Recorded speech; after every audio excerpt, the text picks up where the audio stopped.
Good morning, this is the Eager Beaver.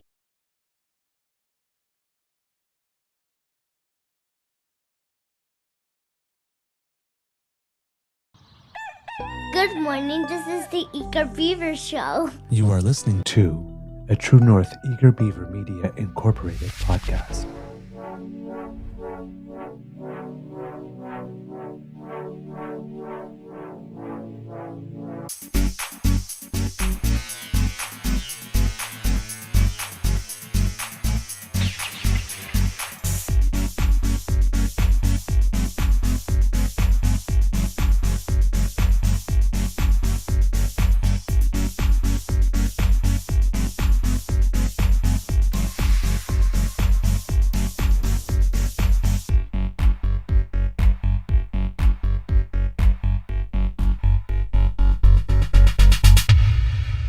The True North Eager Beaver podcasts are proudly brought to you by our founding sponsors, the Miss V Mysteries from Corvid Moon Publishing, your source for science fiction, fantasy, and cozy mysteries featuring a broad diversity of characters.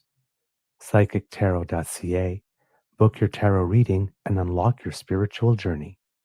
And the Pepper Master, hot pepper sauces made from farm-fresh ingredients to thrill your taste buds and expand your mind.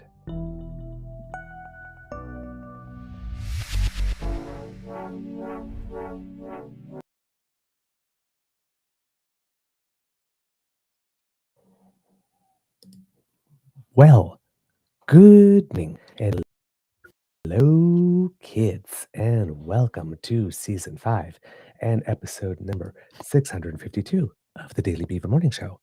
100% Canadian.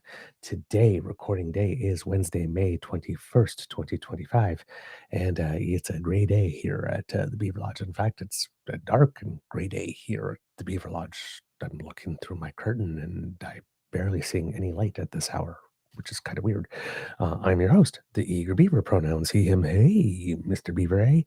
And with me, as always, is not only my good friend, Mr. Grizzly, but my new friends, Thing 1 and Thing 2. Apologies for the late start this morning. We have a case of slow-mo beaver going on.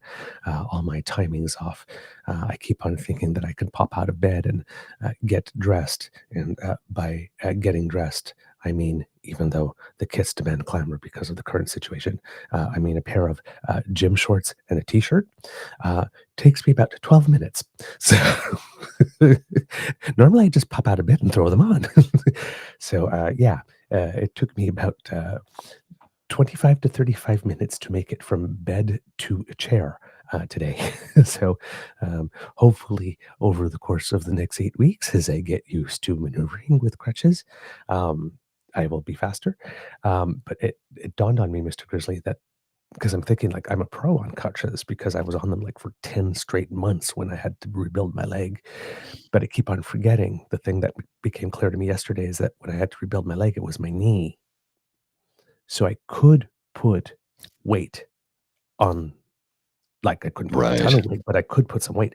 I can't put any weight at all on the other foot. So it's like I'm there and I'm like I'm like trying to grab a bowl of cereal. So it's like I'm grabbing the bowl and I put it on the counter. And I grab the spoon and I put it on the counter. And I grab the box of Cheerios. I pull out and then I have to open the flap. And then I have to put it in my teeth to bring it to the counter to put it in because I can't put weight on it just to hold myself stable to just turn and pivot. So the entire time that I'm having my leg up and back and whatnot, the inside of the groin on the opposite leg where I'm standing has all the weight of my body like this. And I last about a minute and a half before it's like, oh my God, I just can't solicit that muscle anymore.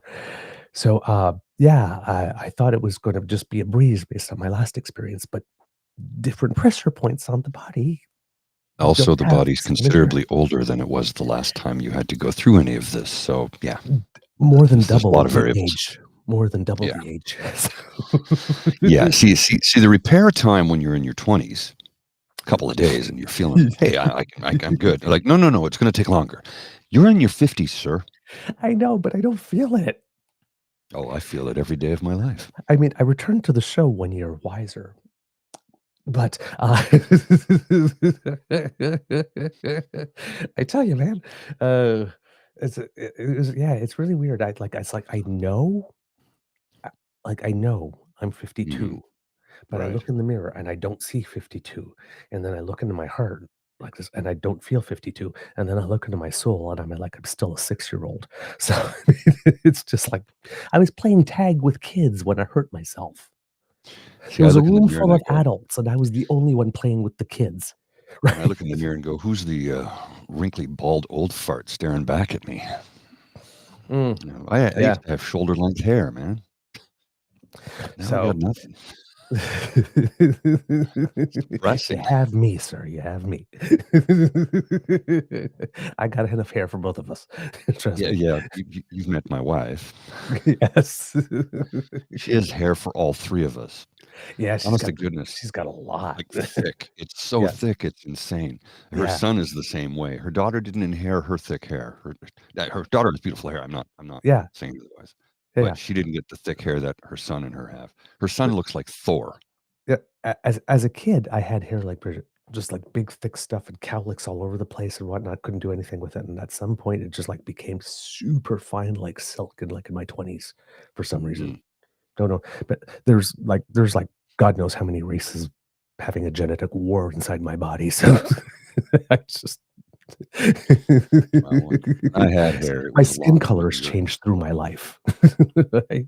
My baby pictures, my face is all red, and then when I hit when I started hitting puberty, then for some reason I browned over instead. mm, So who knows? And I had a curlier head as a curlier hair as a kid, and then around 3, it just became straight like drapes. Oh, yeah, who knows? The body is weird. Ah, so yes, Mr. it Big is. mental health today, sir. The body is weird. Body. How's your mental health doing today, sir? Good. Yesterday was a great day. I achieved, I'd say, 70% of the things I set out to do. I didn't have time to Good. do a jazz show or an ASMR show, but I did get I had a meeting with a prospective job opportunity with the client, Yes. possible opportunity for a job, and that meeting went well. Then I took care of some Yes. other little tiny projects I had set aside to get done. I had to rewrite my CV because they need it in a specific format. So because it's for a specific project they're looking to hire me for. So yeah, yesterday went well, and I felt good about it. Watched a bit of the hockey game last night. I was so tired I went to bed early. Of course, going to bed early sometimes is detrimental because I've been awake since 3 a.m. That's the story of my life. It happens often, yeah. I honest to goodness, I went to bed at around 10 after 9, maybe 9:30. What time? During the second period. I think the second period was almost over, so it wasn't late. Mm, So I went to bed and fell asleep immediately, but woke up at 3 a.m. And I didn't just wake up, have to, use the toilet. It was wake up. Oh, hey, let's start the day. Let's go. And I'm like, I don't wake up like that after 8 hours sleep. What is going on? This is not fair. I don't wake up feeling like that ever, any day. I usually wake up feeling hungover despite not having any alcohol.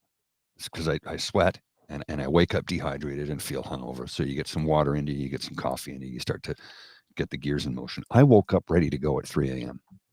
and I yep. do not understand that. I don't appreciate it either. It's like I have things I need to do. It reminds me So of a Garfield cartoon I saw as a kid. It's like, if human beings were meant to pop out of bed, we would all sleep in toasters. yes, yes. Good morning. Here I am. All right. Before we get into it, kids and cubs, as you can tell, my mental health is doing a little better because, well, yesterday I didn't cry at all. That's a Never step shoot the up. fact that Definitely a step up. and I did take the recommendation. Yes, I did do some chair dancing yesterday. I did some chair dancing to Lady Gaga's Abracadabra and Depeche Mode's Pain that I am used to. And by the end of it, I was completely sweaty. Apparently, doing this a lot can actually make you sweat. So there you go. Especially when you're not trying to move your legs at all. But yes, feeling better. The mood is a little better. Spirits are a little better. I've passed many of the stages, and yes, indeed.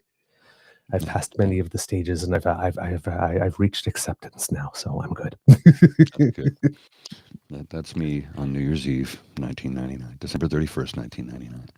I DJ'd a party in a kilt when I had blonde hair. I know. The blonde hair throws me, man.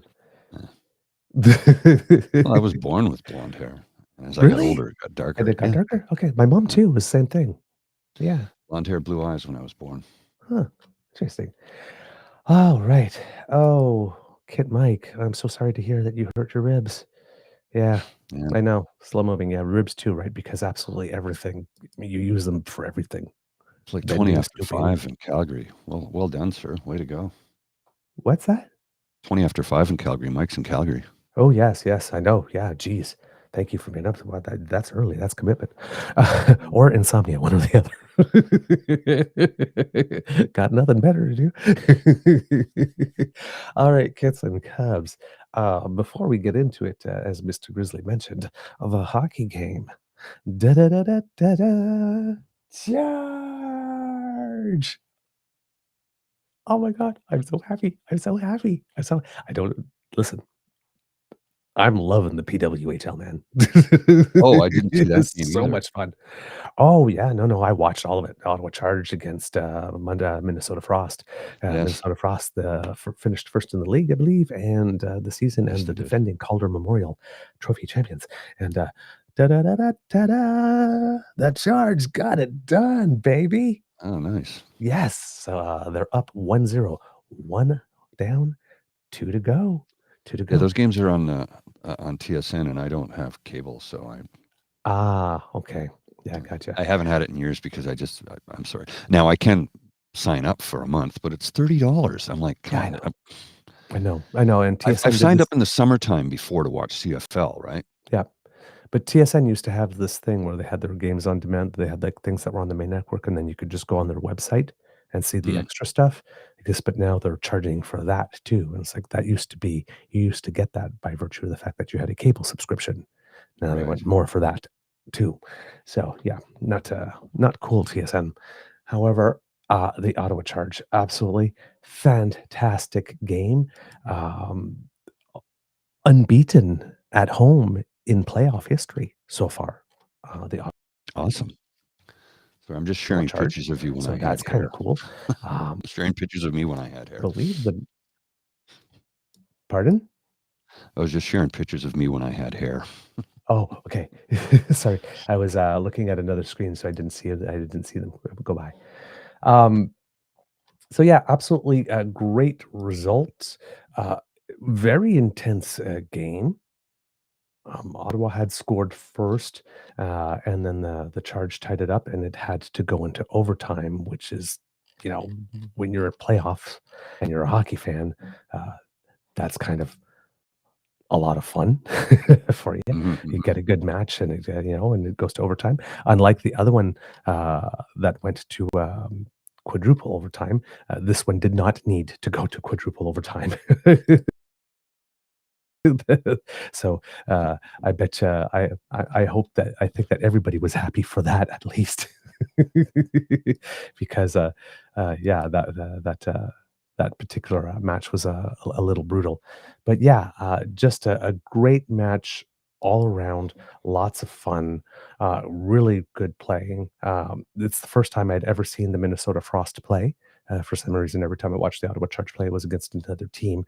They're really good. I mean, it's no surprise that they are. Yeah, they're really good. But Emily Clark for the Charge, 2 game-winning goals in a row.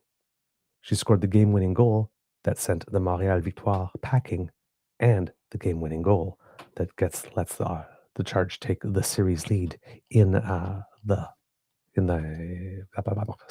series lead in the big final for the cup. So yeah, this is really really exciting.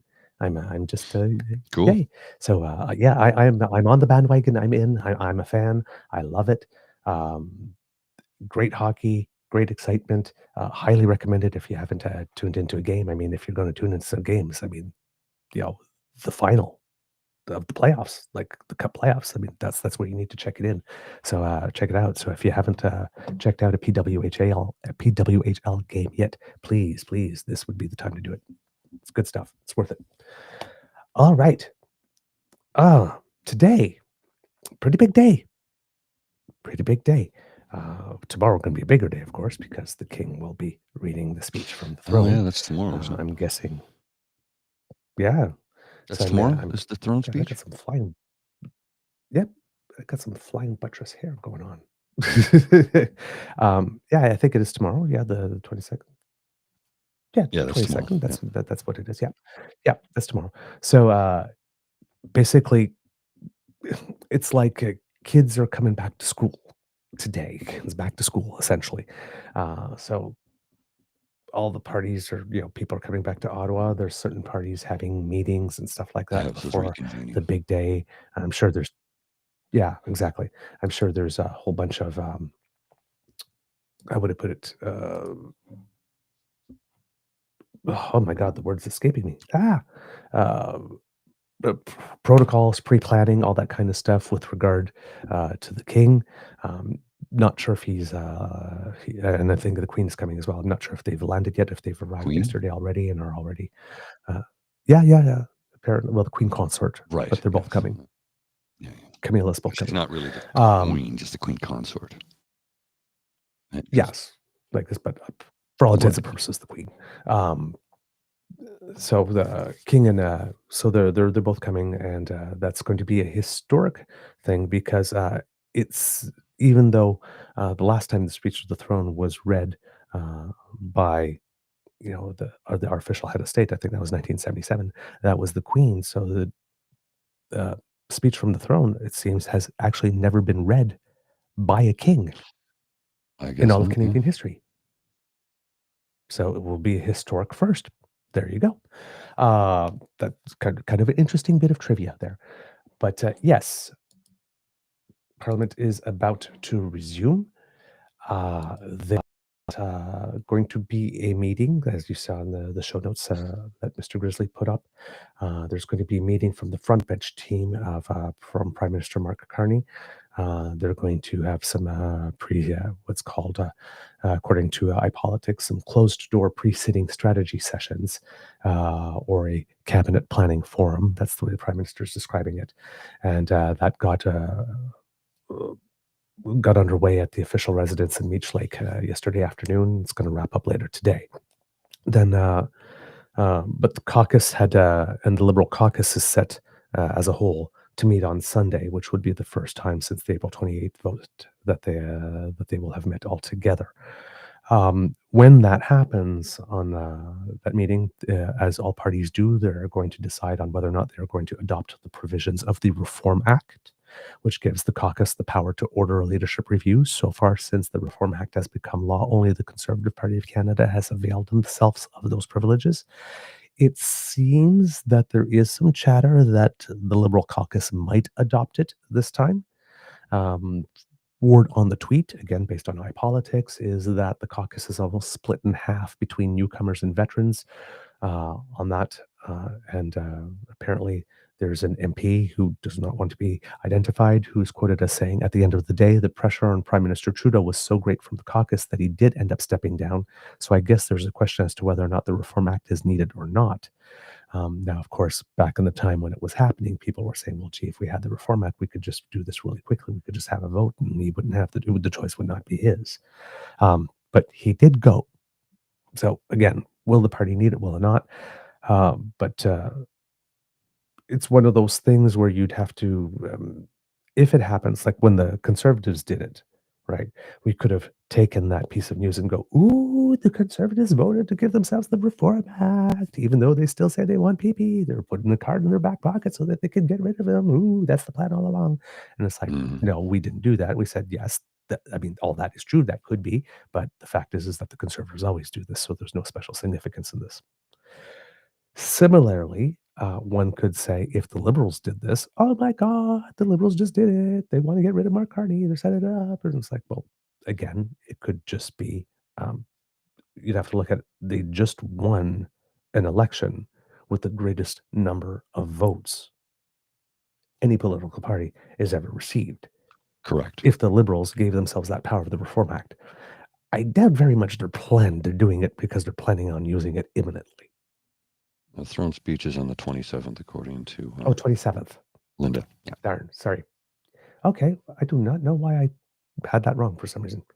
My apologies. 27th, yes. So throne speech, not tomorrow. Then getting ready for it. I'm so sorry. I had my dates wrong. It happens. Stuff happens all the time. I just want. I guess I'm just eager for Parliament to start sitting again, because I just want the images of Parliament without PP in it. I know. I'm petty. So okay, then one more week. My bad. My bad. I apologize for that. So yeah, the thing with whether the Liberals do it or not, just like the Conservatives do it or not, it doesn't seem to be a signal. I guess it could be a signal from the Liberals that maybe they realize that, you know what, even if they don't plan to use it, it's probably a good idea to have it in case of emergency break glass handy based on their past experience. But I don't think that there's anybody legitimately that could say, you know, after this victory and this result, oh my God, they're getting ready to dump them. Right. So if they do vote that, you're going to see that rhetoric, right? Again, take it with a salt shaker. That's about all I can Salt say. shaker? Yes. A grain of salt, an entire salt shaker. With an entire salt shaker. Wow. Okay. There's been a lot of BS flying around the room like this. The bullshit has been neck high about since the election, right? You got lots of people talking about these recounts and saying, "Oh my God, they keep recounting." It's like, no, they don't keep recounting. There's a count on the night, which is required by law because you got to count. Then there's a validation, which is required by law. And validation simply means that they check that what the person called and said, from precinct number 46, polling station 207, we've got 45 votes for this, for like this, that the numbers were heard correctly, and that the person that did the data entry, like this, didn't have a fat finger thing, and that the data entered correctly. That's the second thing. And then in cases in which the difference between the vote of the first place and the second place candidate is less than 0.01% of the total amount of votes cast, there is an automatic, mandated by law, judicial recount. And once that recount takes place, because the result is final and unappealable. That's it. There's no keeping recounting. There's no keeping recounting. Now, in Terrebonne, we have a very special situation in that a freak error label printing that is no fault of any voter, that is the fault of the organization organizing the election, happened, and that's going to have to be dealt with. But that's a freak 1 in a billion type thing. But for everything else, there's been no counting and recounting and recounting and recounting. It is the process as set out and laid out by law. The only other exception is Windsor-Tecumseh, where the vote difference was a little bit more than 0.01%, and the Liberal candidate, as is their right, petitioned a court for a judicial recount, and the court said, close enough, we'll grant you one because we want to be sure. It's better to be sure than not to be sure, and that one's happening as well. But there's no recounting and keep recounting. And, they spoil all the ballots. It's like, no, it's not recounted. They're getting a more precise count. So yes, in Halton, for example, where the margin decreased from 28 to 21, that was a Liberal. So again, if you're conservative, you're complaining, the Liberal got 7 fewer votes after the judicial recount than one, like this. So there were votes removed, not added, but they still won. So nobody's spoiling specific more ballots to get, right? There's a judge. The returning officer is there. The candidates are there. The people that are allowed to supervise and observe are there. even for the judicial. And please, I'll spell it out for the people who are slow in the room. Judicael. That means in front of a judge, performed by a judge. That comes from the province. A very, very high level judge from the province. There's no recounting and recounting and recounting. Or efforts to spoil extra ballots to try to. Because there are so many people in the room that if that were happening, somebody would say something. Right? So, again, yay, civics. Right? Know how your country runs. That way people can't pull the wool over your eyes. Yes. And for those of you out there who seriously believe that there's recounting and recounting and recounting, and they're trying to find ways to spoil ballots to give, go touch some grass, man. Mm. Go. This is Canada, man. Come on. And especially if you're in your 40s and 50s, you've been in this country long enough. You know. You've seen Elections Canada go to all those countries all around the world to monitor and supervise it. You know. So stop it. All right? So, other thing, when we're talking about civics, kids and cubs, is the claim that still keeps on going around that for some reason, some people still think Pierre is the leader of the opposition. He is not. No, he isn't. He is not. You can say it until you're blue in the face. It's not. I guess, and I saw one guy says, Pierre is the leader of the opposition, just like Carney was the prime minister, even though he didn't have a seat. No. It doesn't work that way, because the function and the role of the prime minister within Parliament and to the country is different than the function and the role of the leader of the opposition. They are not the same roles. They're not different sides of the same coin. They're not equivalent flip sides. One is superior to the other. The Prime Minister of Canada does not need a seat in the House to be the Prime Minister, but the leader of the opposition does. They are not the same. The roles and the functions of both positions are completely different. Millions of Canadians need to understand this. They simply do not. And that is a tragedy that our education system has failed horribly, because people do not understand the divisions of government in this country. They blame the federal government for municipal and provincial issues constantly.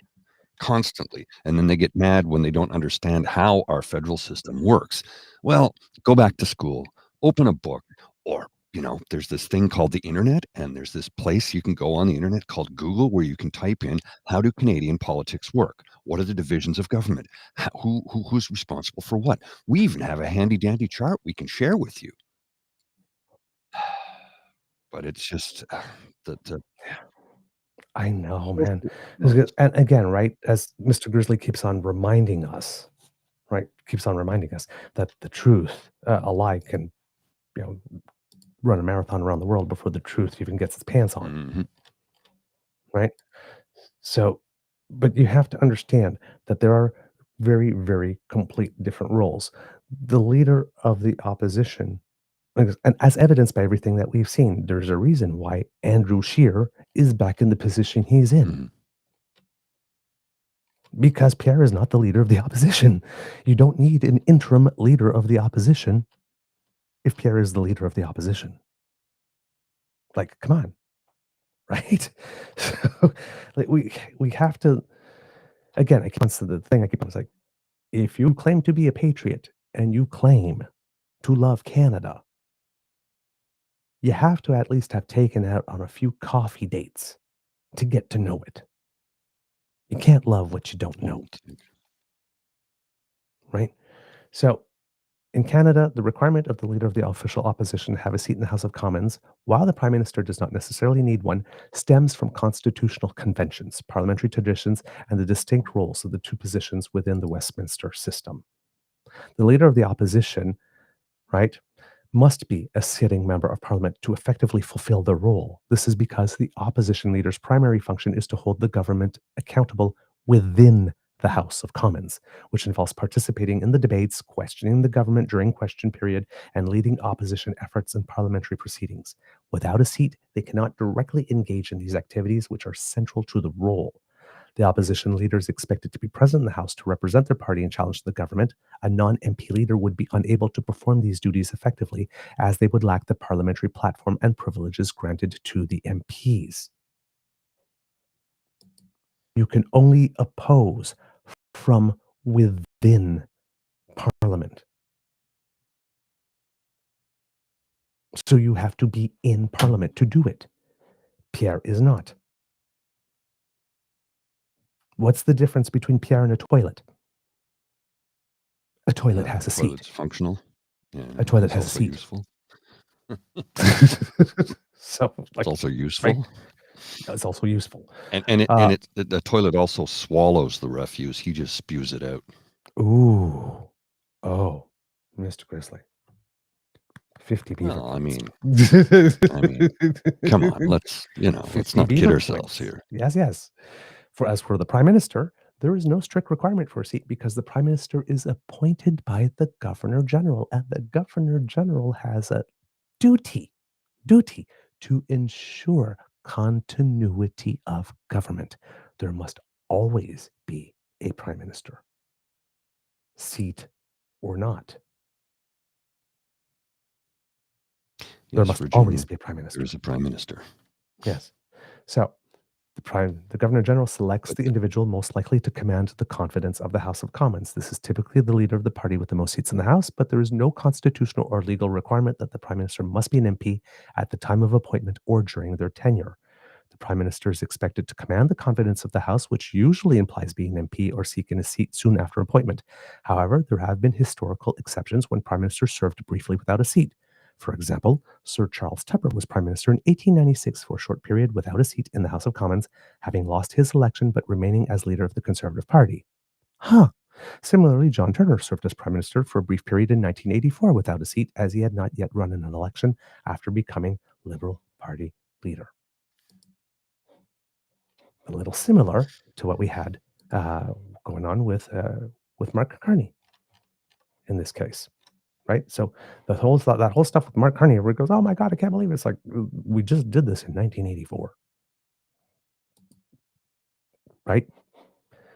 Then, if a Prime Minister loses their seat or doesn't have one, they can still govern as long as they maintain the confidence of the House.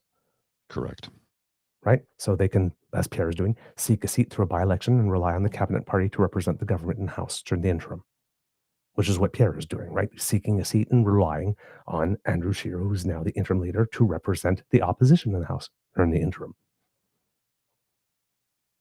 So, and the Prime Minister can appoint cabinet ministers who are MPs to handle the parliamentary duties, such as answering questions in the House, which allows them to govern without personally being present in the Commons. The equivalent of what the Conservatives are doing right now with Andrew Scheer, that allows there to be an official opposition in the House without the leader of the party being in it. That's why Andrew Scheer is an interim leader of the opposition. So, for the opposition leader, the expectation of holding a seat is stronger due to the role's direct engagement in House proceedings. If an opposition leader loses their seat, their party typically expects them to regain one quickly or face pressure to resign the leadership. Whereas for the Prime Minister, without a seat, which is rare, it is expected that they seek a seat promptly to align with democratic norms and maintain legitimacy. Two roles, two functions, and they are not equivalent, and they are not the flip side of the same coin. So, in summary, the difference arises from the distinct functions of the two roles. The opposition leader's primary arena is the House of Commons, necessitating a seat for direct participation, while the Prime Minister's broader executive responsibilities allow for temporary flexibility supported by the Cabinet and party MPs. These conventions reflect Canada's parliamentary traditions and practical governance needs. And if you love Canada, you know this.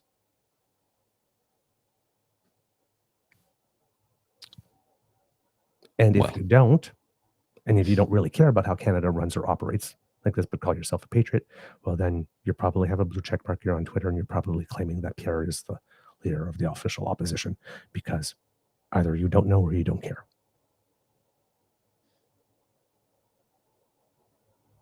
Yay, civics.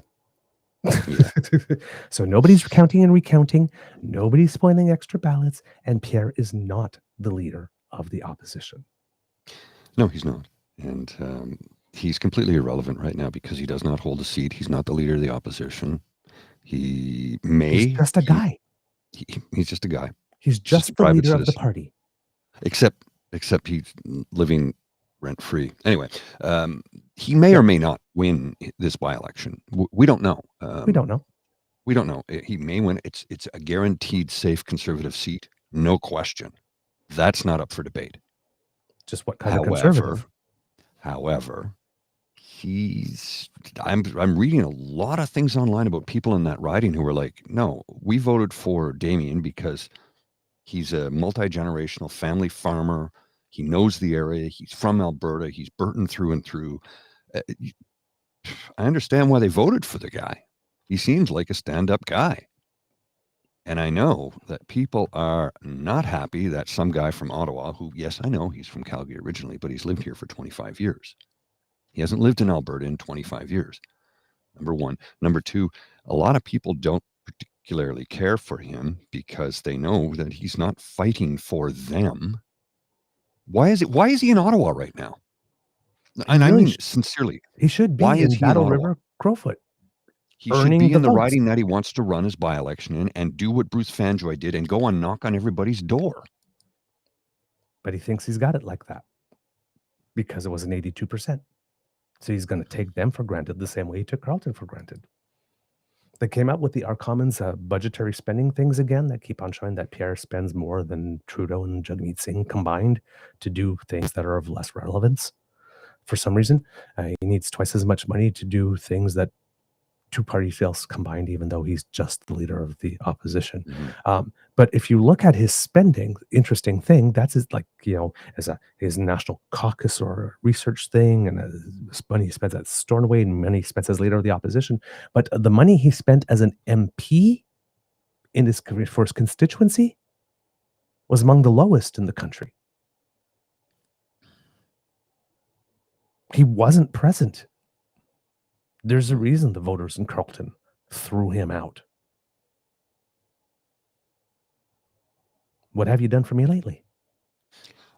I have reason to believe he's going to win the riding, win the by-election and win that riding. But I don't think he'll win it with as strong as a majority as Damien had because, again, especially if there's a Western separation candidate that enters the race. Yes. Because if Pierre does not enter that race, by the time he is declared officially the candidate, and the vote comes, if he has not given a full-throated, and I mean like Golden Canary singing an aria worthy of Maria Callas endorsement of Danielle Smith's plans, they're coming for him.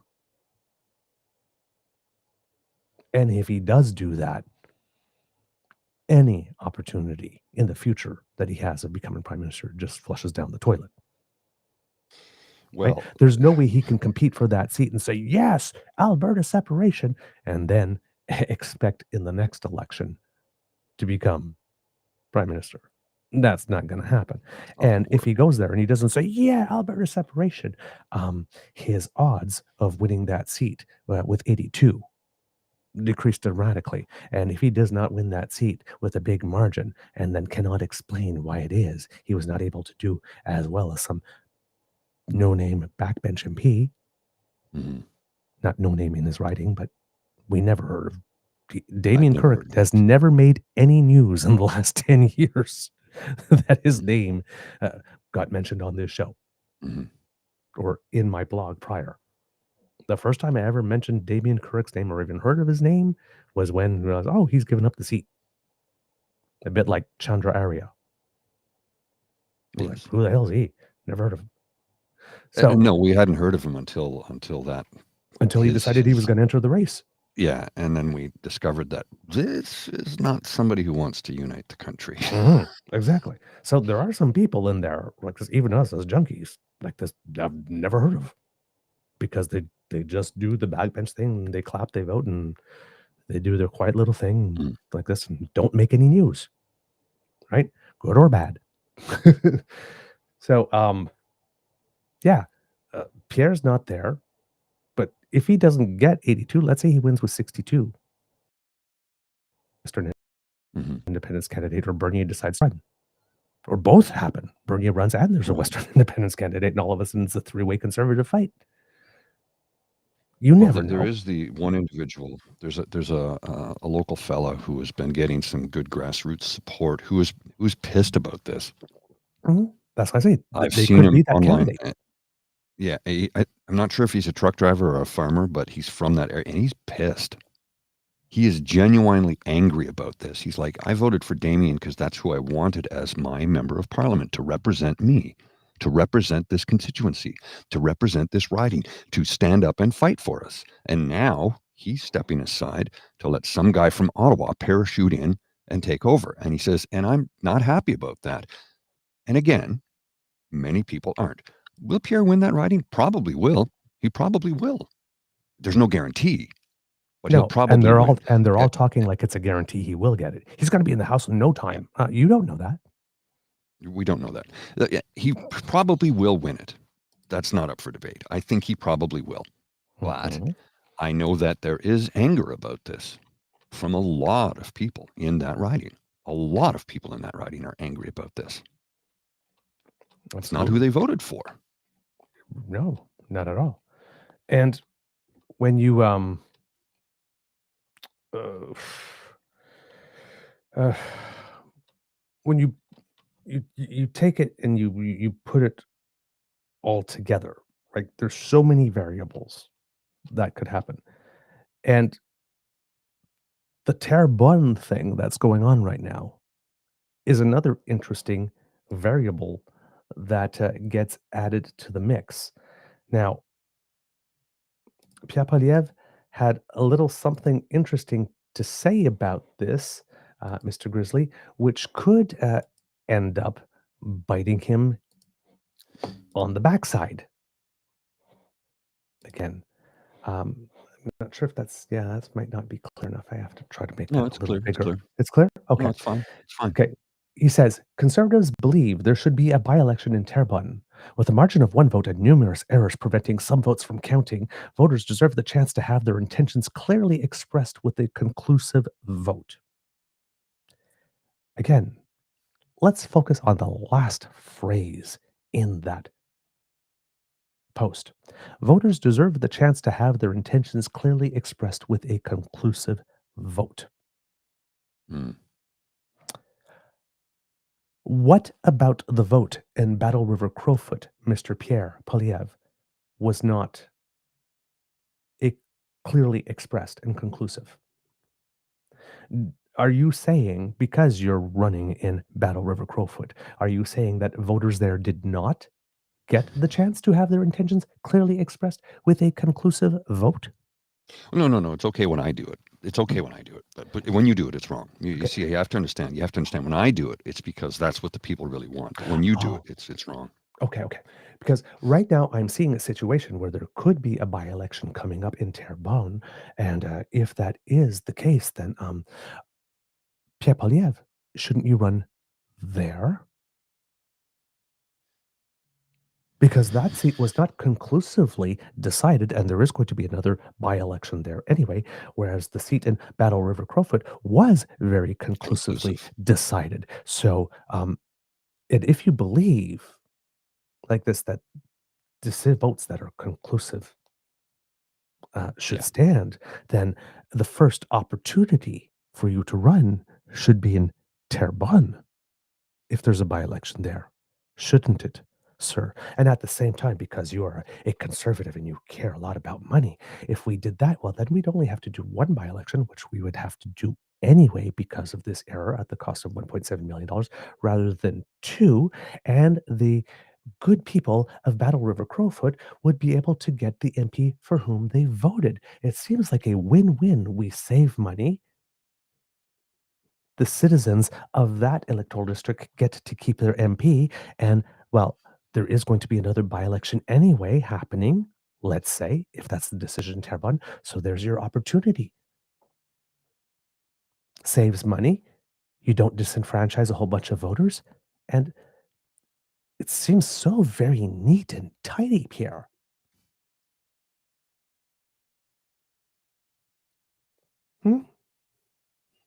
Pierre, do you really, really want a by-election to happen in Terrebonne? Do you really? Well, and look, we've discussed this. For those of you who've not heard, we are upset that an individual's vote that was mailed in was returned to sender and not counted through no fault of her own. And 6 now. And there's 6 in total. And she had voted for the Bloc candidate, which would have put it to a tie. But the other 5, we don't even know who they voted for. And we are upset that their votes didn't count through, again, no fault of their own. That was an issue by Elections Canada, and Elections Canada has acknowledged that. They screwed up. So, do they have a by-election, or do they just count those votes? Now, I understand that because once the judicial process has gone through, that's it, it's end of story. So in this instance, they should absolutely make a new rule and count the ballots, because if we have a by-election, that's going to cost millions of dollars. And I don't think anybody's excited about the idea of a by-election. And the people who voted in the most recent election might just say, oh man, I'm not doing this shit again. So I think my personal view is count all the votes. There's 6 in total that were returned to sender. Let's go back and count them. But that's not the only area. There is a reporter in Montreal whose mail-in vote was also sent back to him. He's in a different riding. I follow him on Instagram. I was trying to find the feed earlier, but I can't seem to find it. He's a writer, a journalist, and his vote was sent back to him, returned to sender. Again, another screw up by Elections Canada with mailing information through no fault of his own. And he said, look, I didn't vote Bloc, I didn't vote Conservative, and I didn't vote Liberal. But he says, and I know that my vote is not going to make a damn bit of difference, but I still want it counted. And I'm like, I agree with you. If your vote is not counted, then the entire democratic process has failed. Especially when you did everything correctly and the screw up was on somebody else's part. That is not your fault. You should not be held responsible for something that somebody else made the mistake of. So, do we have a by-election? And that's the other thing. Hyper-D 007, we might very well get ourselves a postal strike. So what happens then? So it's like, you know what? Let's just count the existing votes. Say, you know what? We screwed up. It's our fault. We'll count these votes, and that may change who won that riding. And that's fine. I have no issues with that whatsoever. None. Zero. The votes have to count, because if they don't count, then we failed. Yep. Now, we got an extra little wrinkle to throw into that. Because if you remember, soon after the election, we reported on one specific electoral district where polls closed at 3 p.m. What? Because there weren't enough staff there. That's not good. Right? The northern Quebec community, where there were a lot of Cree voters. Oh. Up in northern Quebec. Nunavik, up there. So, the people in the Bay James sort of area up there in Quebec, way up north, they did not get to vote as much as they wanted to. There wasn't enough staff. There was trouble getting people there. The riding's called Abitibi, Bay James, Nunavik, EU. And they weren't... Elections, they said basically, Elections Canada did not have enough people trained to be able to do what was needed for the polling station to be able to stay open for the entire time. So there was some polling stations in some Nunavik communities didn't open at all on that day. So there's man Guy Beaulieu, resident of Wapmagustui. I hope I pronounced that correctly. I'm sorry. He arrived at the local sports complex with his spouse on April 19th, expecting to vote, but discovered that the front doors were locked during the weekend of the advance polls. The voter information card he'd got in the mail said advance polls were supposed to be held from April 12th to 21st from 9 a.m. to 9 p.m., But there was no poster on the building, no signs, and the door was locked. We even went back the next day, but there was still nothing, said Beaulieu, who was originally from Val-d'Or, Quebec. Beaulieu said he wanted to vote in the advance polls because he did not want to miss his chance to cast his ballot for his local riding before he took off for medical travel on elections day.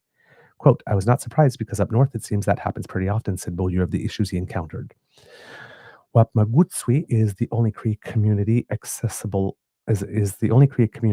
only by plane due to rainy weather over the weekend. Around the time of the election, advance polling, some flights were postponed, including those for polling staff who were meant to set up polling stations. Chesapeake, another Northern Cree community, also had delays in voting opportunities during the advance polls. Norman A. Wapachi, who has been a politician for the Cree Nation government for a few years, says these things have been happening for years, especially further north in Nunavik. Quote, it's a promise that needs to be upheld even when certain circumstances occur. We need to find ways to uphold that promise. And he's the interim Grand Chief of AU Istchi. Wapachi said he tried numerous times to reach out to Sylvie Burubé, the former MP for the riding. Quote, Elections Canada should come fly in early, stay throughout the elections to carry out their roles and their responsibilities to open doors for elections, said Wapachi. That's one way Wapachi hopes the federal government can better its efforts to give northern communities the same opportunities to vote as the rest of the country. Now that the riding is represented by Mandy Goldmasty Cree Mandy Goldmasty, who's Cree from West Wanipi, and the former Cree Grand Chief and former colleague of Wapachi, he hopes that the voting experience, among other things, will change soon. Quote, I was hoping for an Indigenous person who's going to speak on behalf of the Indigenous population because it's a vast area and the population is not that high, said Wapachi. In Nunavik communities, residents spoke out about not being able to vote, and Inuit organizations called for an investigation. Soon after, Elections Canada issued an apology and said it would review the circumstances around the situation, but it doesn't seem that they're going to hold another vote to allow other people to, we'll do better next time. That's okay. So where's Pierre fighting for their right? Oh no. For a conclusive vote. He won't do anything. He won't lift a finger. You know that. Yeah, but again, right, we're talking about consistencies here. And this part of the country has also been making news over the course of the past weekend, if you have not heard, because it seems that there was a water issue. Weather happened such that there were pipes that froze and whatnot, and there was a break and all that kind of stuff. And there hasn't been running water there consistently since sometime in March. And it seems that there are trucks that are supposed to bring water up and down, but apparently a certain number of the trucks are actually broken and they need parts, and the parts are not there. And there are no mechanics there to be able to fix them, even if the parts come. So apparently, efforts to get water to these people is not so great. And nobody was really doing anything about it since sometime in March until there was a fire that prompted the village of Puvernituk,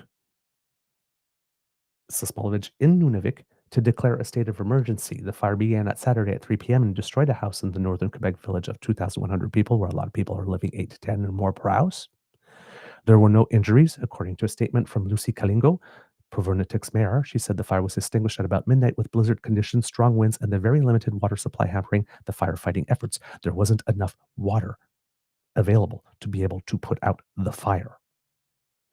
And that's what finally got this to make the news, such that people are thinking, oh, maybe we should do something, even though the situation's been going on since March. People have been melting water to be able to flush their toilets. And this is a community that does not have a lot of doctors and nurses and all that kind of stuff. And there's a doctor that has been there, member of that community for 5 years, like this was doing all they can. And she said, you know what?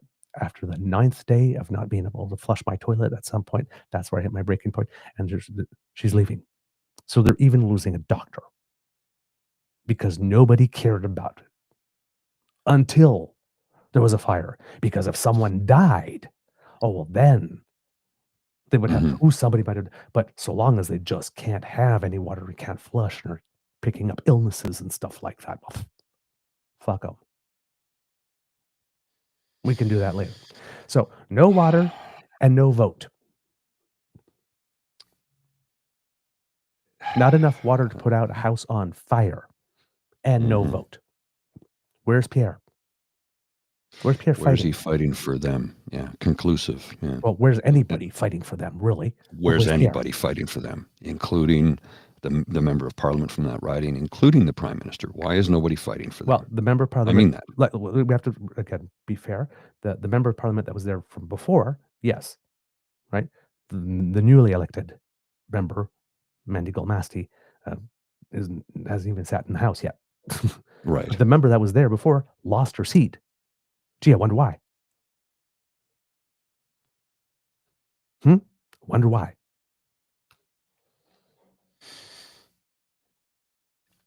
I've been watching the news reports on RDI and Société Radio-Canada. What's going on there? It is absolutely appalling what's happening there. I mean, just the other day they had minus 22 down there. Right, so things are freezing and breaking and all that kind of stuff. It's like, it's May. It's May. And In it's recent cold. days, water shortages at the local health center, the Innu Civic Health Center, have led to some patients being flown south for care. And Nunavut's chief public health officer has warned that the illnesses like gastroenteritis could spread rapidly as the water shortage impacts access to sanitation. In a brief statement, a spokesperson for the Inuit Civic Health Center said a total of 18 people from either the hospital or a care facility for seniors have been flown south so far. The declaration of a state of emergency gives Provernatuk's mayor some additional powers, including to requisition private property to address the emergency and allowing her to order an evacuation. But Kalingo said she is hoping, quote, it will be, quote, a wake-up call for the federal and Quebec governments. Quote, the issue that we've been facing is not something new. It recurs every year, like 3 times a year. This is why we wanted to declare, so the government will know and get the feeling what goes on in our communities. There are homes, their toilets are filled with feces because we don't have any running water, and those who are less fortunate, they're thirsty. So this is, again, it's a situation that happens every year, freezing and thawing like this, and then something happens to the pipes and whatnot. And whoever was their MP before clearly was not getting it done. The Civic regional government, Nunavut, has sent in a team that is working to build a temporary replacement water pipe, as well as heavy equipment operators who can take on shifts driving water and sewage trucks. The neighboring village of Inukjuak has also offered to send in heavy equipment operators, the mayor said, and the Quebec government has sent bottled water for residents. Kalingo says she hopes the frozen pipeline can soon be thawed and that the Civic regional government's temporary pipeline for Povernatic will be operating soon. In the meantime, she said heavy machining operators in the community are working as hard as they can to get water into the village, but shortages will likely continue until the snow melts and the water trucks can make deliveries more quickly. So basically, there's one road. It's very, very narrow for the trucks to go up and down. And again, you get like this big thing of snow and then 22, minus 22, and then it like thaws, and then you get like this big slushy road that you can't do anything, and then the trucks break down. Freezes. And then it freezes again. It's not easy, and it happens every year. And you'd think at some point somebody would have come up and put up a strategy to try and find something, but no, because they don't matter. Let's be honest. Like as I was watching these interviews, like this, it's like you have white people giving interviews to Radio Canada, saying, "Well, I mean, come on, let's be honest.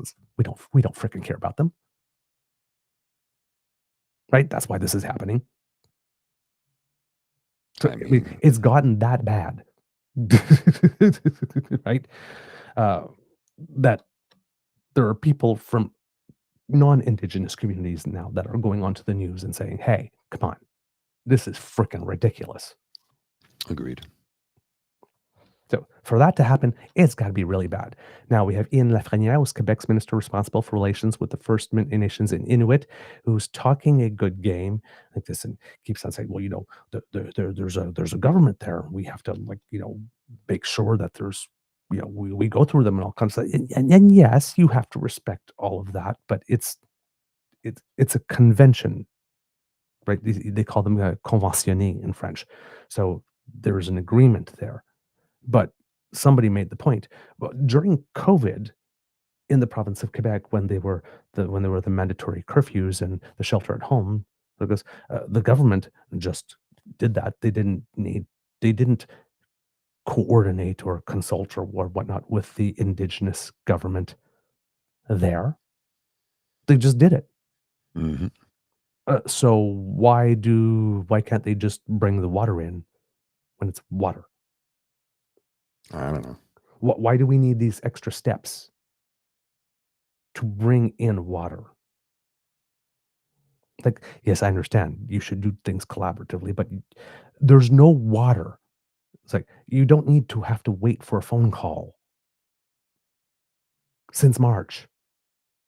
It's bad. Well, so we couldn't bring them water because, well, we can't step on toes. It's water. You fucking bring it.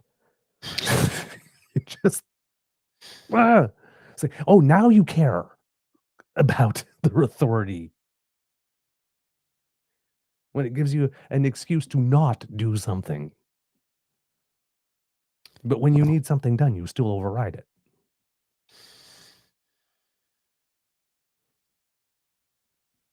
So, I mean, this is what I'm talking about. Like, you have these politicians that come up and talk about these big principles. Like, well, so we have to make sure that everybody had a chance to cast a vote and that the vote would be conclusive.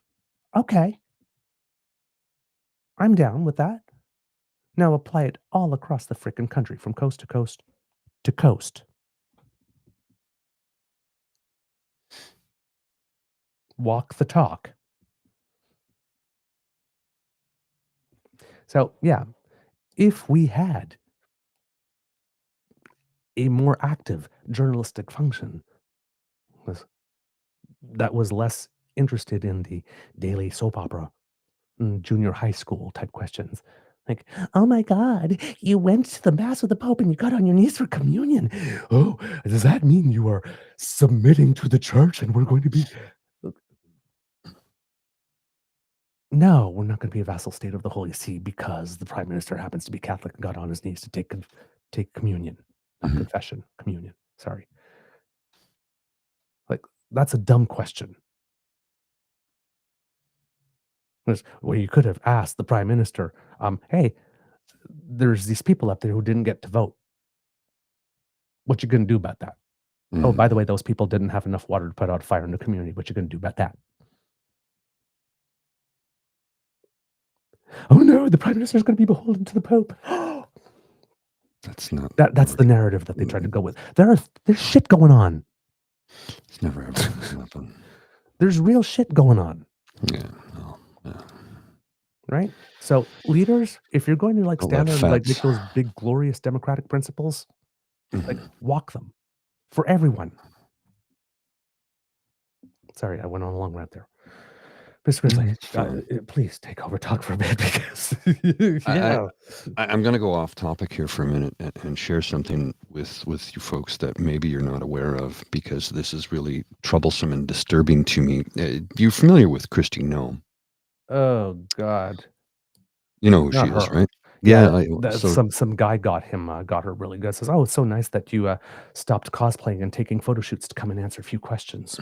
well, so she's the Secretary of the Department of Homeland Security in the United States of America, and she's grossly unqualified to hold that position. And let me show you why. So, Secretary Noem, what is habeas corpus? Well, habeas corpus is a constitutional right that the president has to be able to remove people from this country and suspend their right let to.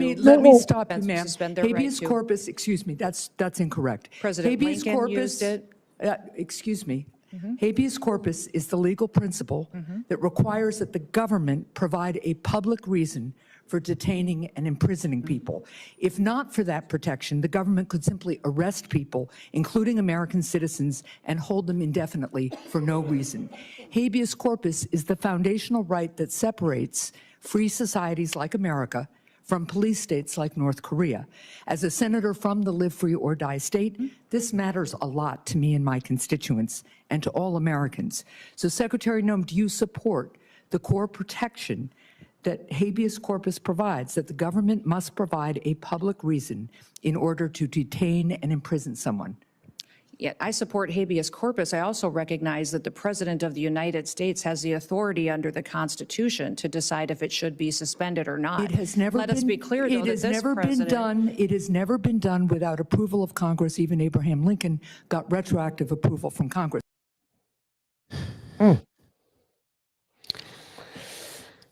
Grossly unqualified to hold that position. Yep. Need to address something here quickly. I'm not going to pinpoint anybody, and I'm not going to pile on anyone, but I do need to address something here that I think is a basic civics lesson. Basic civics, very basic, when it comes to equalization payments in the province of Alberta. Mm-hmm.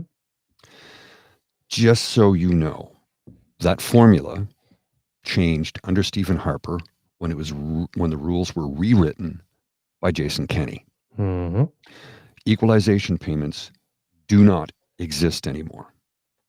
They are transfer payments. There's this myth that Alberta pays for the rest of Canada. That is simply not true. And never has been. It never has been. We all pay taxes. Our taxes go into a general fund, and at the end of the year, after the budget has been figured and after all the bills have been paid, the powers in Ottawa look at which provinces need additional funds to prop themselves up. And they take money from that tax base and transfer it to those provinces who need money. It's a myth that Alberta pays for Canada. You do understand that Alberta's GDP is a third of Ontario's. Between Ontario and Quebec, the GDP of Canada, that's about 62% or 63% of the entire country's GDP. It is a myth, and always has been, that Alberta is getting ripped off and robbed by Ottawa. You can go ahead and think that, but it's simply not true. It is not true. The equalization payment system ended under Stephen Harper. It became transfer payments to the province from the general tax base that every single working, living, breathing Canadian and corporation and small business and mom and pop shop that pays taxes pays into. That's it. That's the end of the story. Mm-hmm. You can believe whatever you want, but facts don't care about your beliefs. Mm-hmm. And it's as simple as that. Mm-hmm. And I'm going to address another thing, Mr. Grizzly. Please. Apparently, we have someone in the chat who decided that they were going to get offended because we told the joke. What's the difference between Pierre and a toilet? And a toilet has a seat. So, because this person does not want us to tell jokes, of course, well, you know how I am. Mm-hmm. That means I've got another joke for you. Okay. And understand, we're not picking on anybody here. We're not picking on anybody. Joke. It's a toilet seat. It's a joke. Pierre and a toilet seat. Remember, Aaron O'Toole pointed to a porta potty.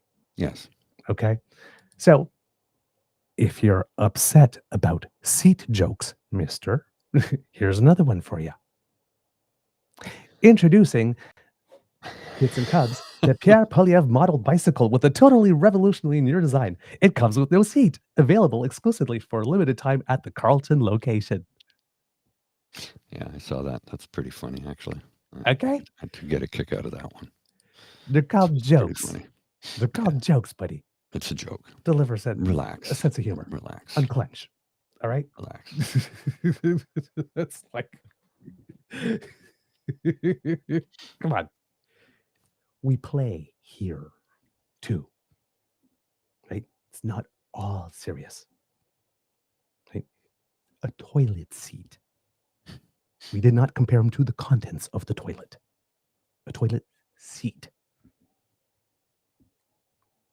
Calm down. Yeah.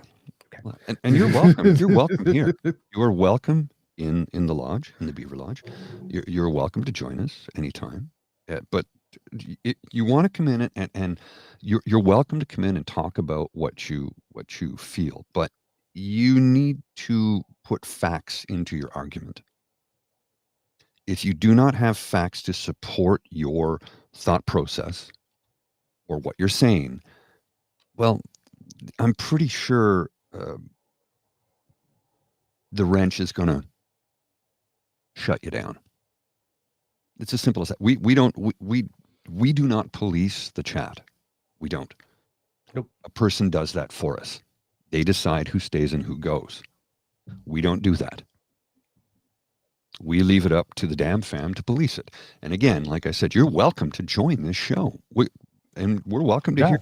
We're happy to hear your opinion, but make sure that you have facts to back it up, because this show is a facts first show.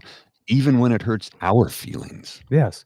And the thing is, there are things to get offended about, like those Cree people Yes. and all the people out there who didn't get to vote or didn't have enough water to put out a fire. A joke about something that has a seat versus someone who doesn't, It's funny. that's funny. It's like, it's not even rude. Well, and There's no swearing. It's a seat. We're talking about having a seat and not having a seat. So we need, if we can't, even share a little chuckle but wait a minute. I'm about supposed seat versus no seat.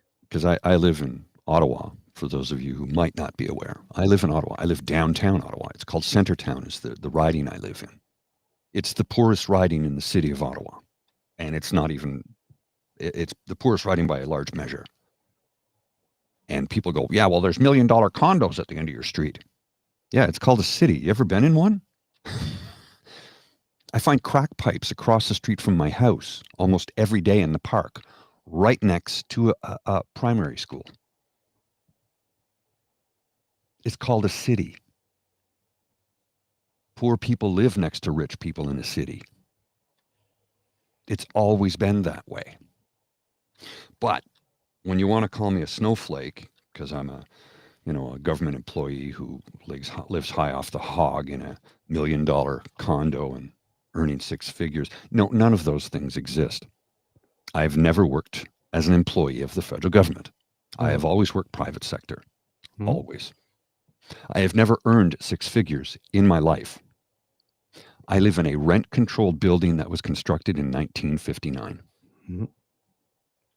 And I, like 100,000 other of the neighbors in my riding, suffered during the convoy. Some of us pushed back. Yeah. But snowflake? Tell jokes. I'm looking here at an argument from. Hang on a sec. This is Greg McEachran's talking about how an MP kind of lost it on somebody flying an F. Carney flag on the Hill. And he's saying that this individual said, I confronted a protester displaying an F. Carney flag directly in front of the PMO, that historic 1880s building serving liberal and conservative leaders since 1975. When he refused to remove it, I gave him 2 minutes before I do it myself. This is somebody who's asking for some decorum in the public forum because we're tired of it. But we're the snowflakes. We've been putting up with this for years, but we're the snowflakes. Yes. And trust me, we tell jokes about everyone. Yeah. Oh, yeah. Yeah. Nothing is sacred. Yeah.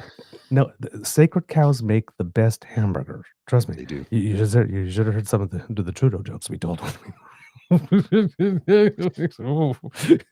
So, jokes. One of the things about this show is that, yes, politics are important. You need to do it, but they can't be your entire identity. You got to still be able to laugh. Or else what's the point? There are some things that are just funny. There are some things that are ironic. We laugh.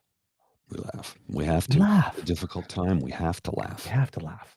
Okay? Nobody called anybody snowflakes. It's an accusation that gets tossed towards us all the time, and I get a kick out of it because, if there's enough snowflakes, that's called an avalanche.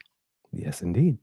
So again, just to reiterate, everyone is welcome so long as we respect the House rules.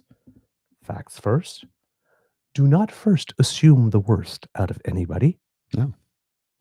And if you don't understand what they say, don't go, so what you're really saying is, and then put words in their mouth, but just say, I didn't understand what you meant. Could you please say more? There you go. Don't jump to conclusions. That's all. Those are our house rules.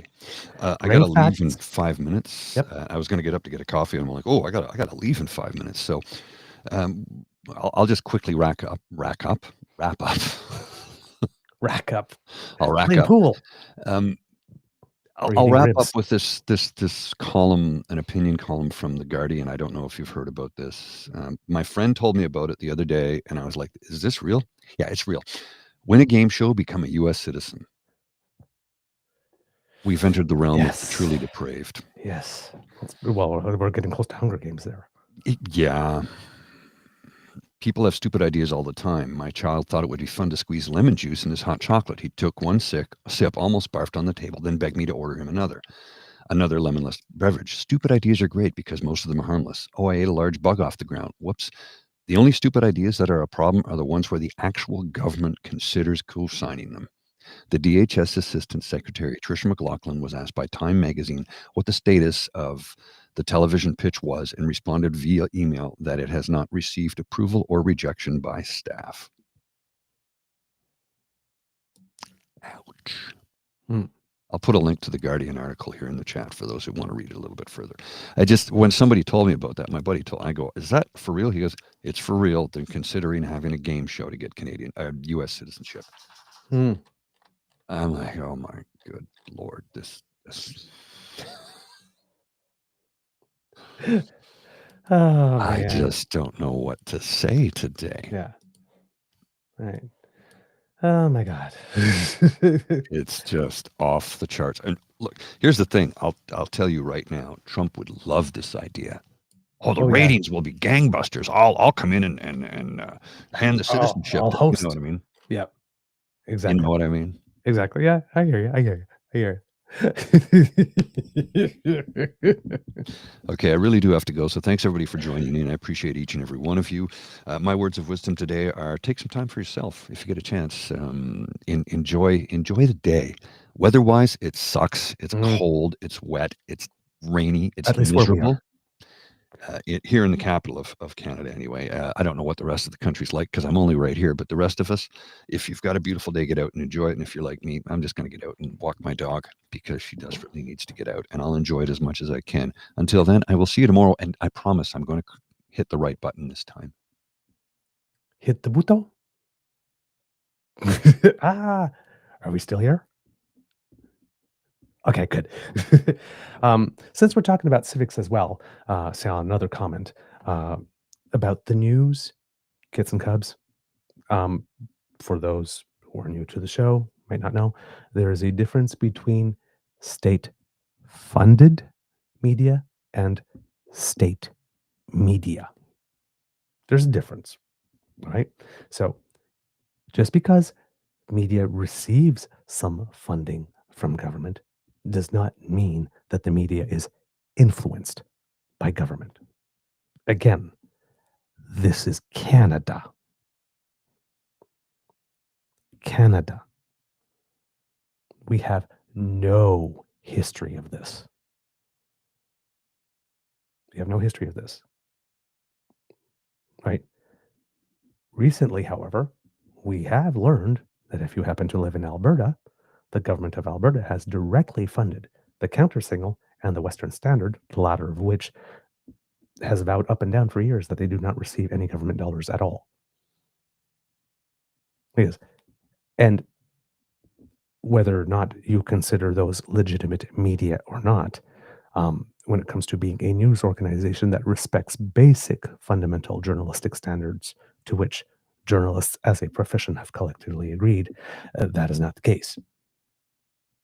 But when it comes to stuff like CBC and Global and CTV and whatnot, that is the case. And the fact that there is any type of government funding in any way, shape, or form going to any of them, either through purchases of advertising or direct funding or subsidies or whatnot, does not influence the coverage. There was a time not that long ago when Prime Minister Stephen Harper was the Prime Minister and CBC was still there. And the almost entirety of the board of directors of CBC had been changed and was comprised almost exclusively of Conservative Party of Canada donors. And Conservatives were still claiming that CBC was government-operated state. It's not. It just isn't. And when compared to other state public broadcasters that receive state funding, like, for example, the BBC, CBC receives 1/10 of their funding. 1/10. of their funding per person to be able to do what they do. Digital, TV, radio, is in like 10 or 11 different languages from coast to coast to coast in the largest country in the world. And we get that for 1/10 of what other nations, comparable nations to Canada, spend on their public broadcasters. Our media is not a propaganda wing for the government. The media that we have that is recognized by the National Press Pool that actually adheres to journalistic standards that have been agreed to by the journalism profession, they are not state media. They are not influenced. That's not the Canadian reality. And again, if you believe that, the people who told you this, I'm afraid to tell you, this either lied to you for some reason, or were trying to prey upon the fact that you did not know that for a purpose that was probably not in your best interest. We have to still live in reality. We have laws, we have systems, we have institutions, we have all this stuff, and we built them over years and years and years, decades, for specific purposes. There was a time when the Conservatives used to be the party of preserving institutions. Now they're the party of burning every institution down and calling every institution corrupt, right down to our judges. There's a shift that has happened, but the shift isn't in our institutions. It's in the way that certain political parties have decided to start speaking about them to us. If we are to listen to what the Conservative line is, elections, Canada is corrupt because apparently, according to the yada yada going on there from that 24/7, 365 rage baiting machine, like that Liberals are trying to steal the election through recounts. That is not happening. It's not happening. Government's trying to control our minds by dictating the news. That is not happening. Any day now, the Liberals are going to censor the internet. It's not happening. All of these things that have so many Canadians living in fear. And why would you choose that for yourself? That the government is coming to get you. It's not happening. Meanwhile, you have the other side that says, hey, this public institution that you have spent so much money building over so many years who's running super efficiently for a very, very low price. Yeah, let's eliminate that. So that from coast to coast to coast, it is impossible that every single Canadian in this country hear the same piece of news.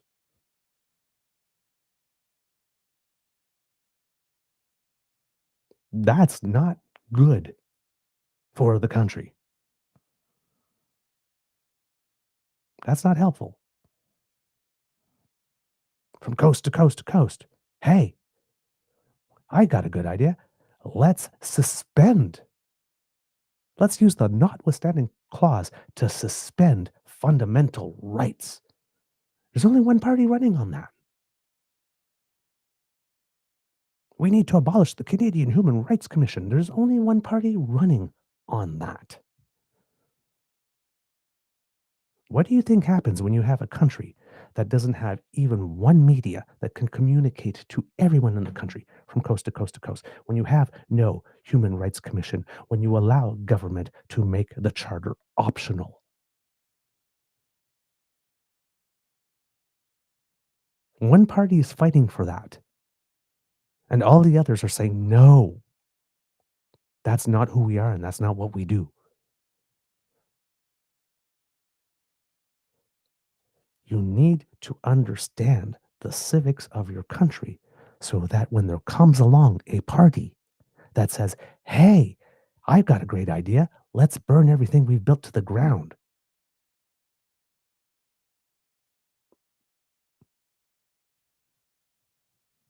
When you have a party that says that you know that this is dangerous. That you know that, whoa, this is not on. There's only one party that is preaching dismantling our institutions, removing citizen protections, making it easier to lock people up.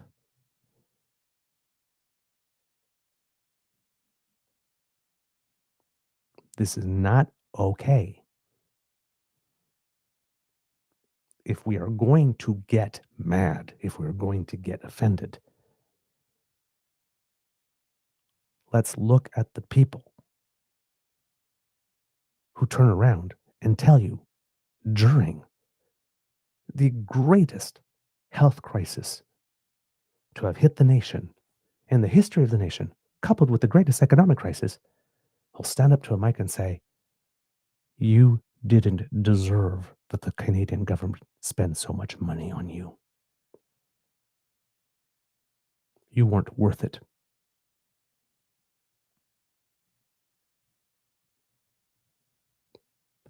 That's what we're fighting. This type of discourse that is toxic,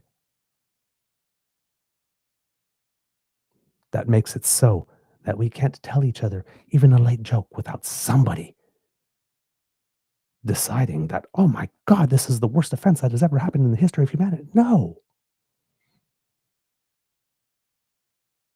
There are real problems, and then there are the things that people want you to believe there are problems for reasons that are not in your best interest. And civics matters because that allows you to tell the difference. Who's who? Who's trying to sell you a line of BS, and who's telling you something that's true even though you may not like it? Now, the beautiful thing about a country like Canada, if something's true and you don't like it, you can work and you can mobilize to try to change that and make it better. That's the beautiful thing. That's why we're work in progress. But, I mean, if I personally cannot understand the mindset of one who wakes up in the morning and so wants to believe that we live in a country where we are literally 1 millimeter away from ultimate tyranny, when it is so clearly, obviously, not the case.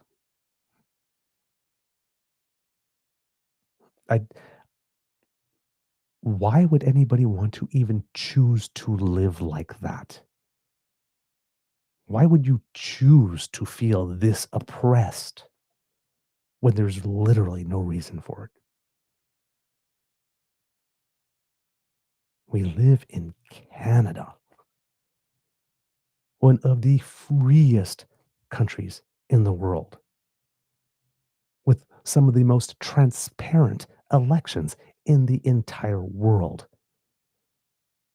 with one of the most professional public services in the entire world, one of the most respected statistics bodies in the entire world, with some of the best trade negotiators in the entire world.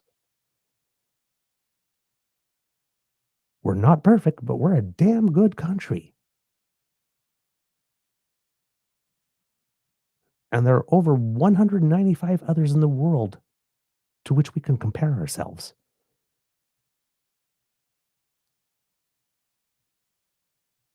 There are very few countries out there that you could look at and objectively say that your life would be better there than here. There's more than a handful where you could say you could probably have an equivalently good life. but so significantly better that it's worth burning down everything? No. It's just not reality.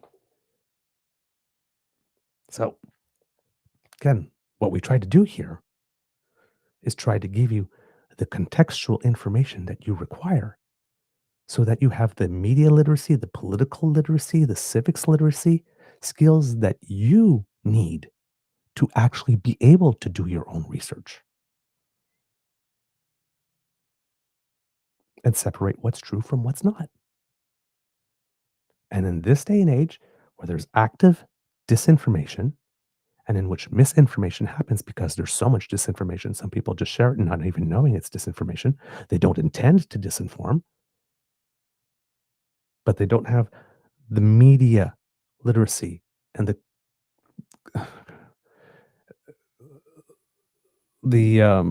comparative reading, the knowledge of how our constitution works and how the Western parliamentary system functions.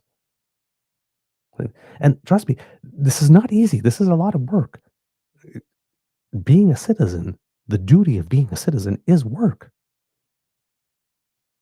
We take it for granted, but you got to invest time. Right? It's not just about casting a vote. Oh, this guy doesn't like the people I don't like. I'm going to cast my vote. It's about casting a fully informed vote. The duty of citizen is active. It's not passive. You got to get in the game. You got to care enough about your country to know how it works. And then you go. And hopefully along the way, because we are a pluralistic, multidimensional country, we have pluralism in terms of gender and sexual orientation and race and color and creed and religion and country of origin and everything, indigeneity, ability. We have all this rich diversity within our country. And all of it is an asset. All of it. But when you have all these various different groups, we have to be able to coexist and work together, which means none of us are going to get our way 100% of the time. None of us are entitled to an election result. We are entitled to vote. We are not entitled to get the result we voted for, because other people are voting too. Right? There are some principles that we need to all agree on if we're going to go together as a country. Liberals, conservatives, Democrats, independents, even PPC, everyone. We're one Canada. One Canada. All of us together. We need good liberals. We need good conservatives. We need good New Democrats, because we need good Greens, because each of them are focused. We even need good Blockists, because each of them are focused on a specific cause or group or demographic, and they care about them and they work very hard for them.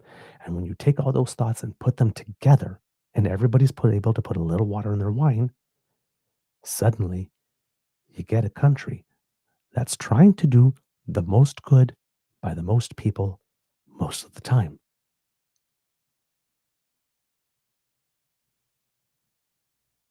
But we all have to agree that we're in this together and that we're doing this together. That we take our duty as a citizen seriously. That we all take it upon ourselves to do the best that we can to make sure that we're actually sharing actual, verified, independent, credible information. That we actually take the time to be sure that we understand what a proper argument is and what is not. that we respect the people that we talk about and talk to enough to be able to hear what it is that they have to say, but also respect them enough that when somebody's saying, you know what, you may not be 100% accurate on that, to not first assume they're doing it because they're attacking you or they think less of you.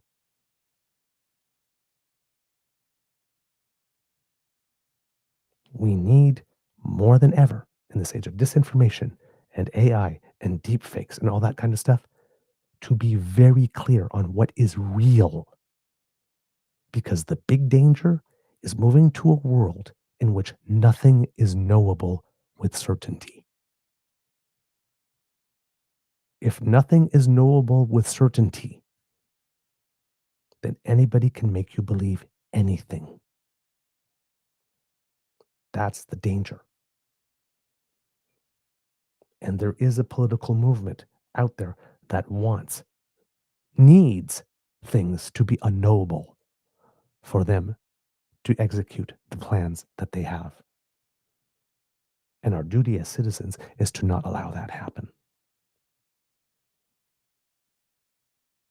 Facts matter, truth matters. Where things came from matters. How things came to be matter. When you know how things came to be, you know what's been tried before, and then you can turn around and say, oh, that's why we don't do that way. Rather than walk into a room and go, why don't we do this? Because we've tried it before.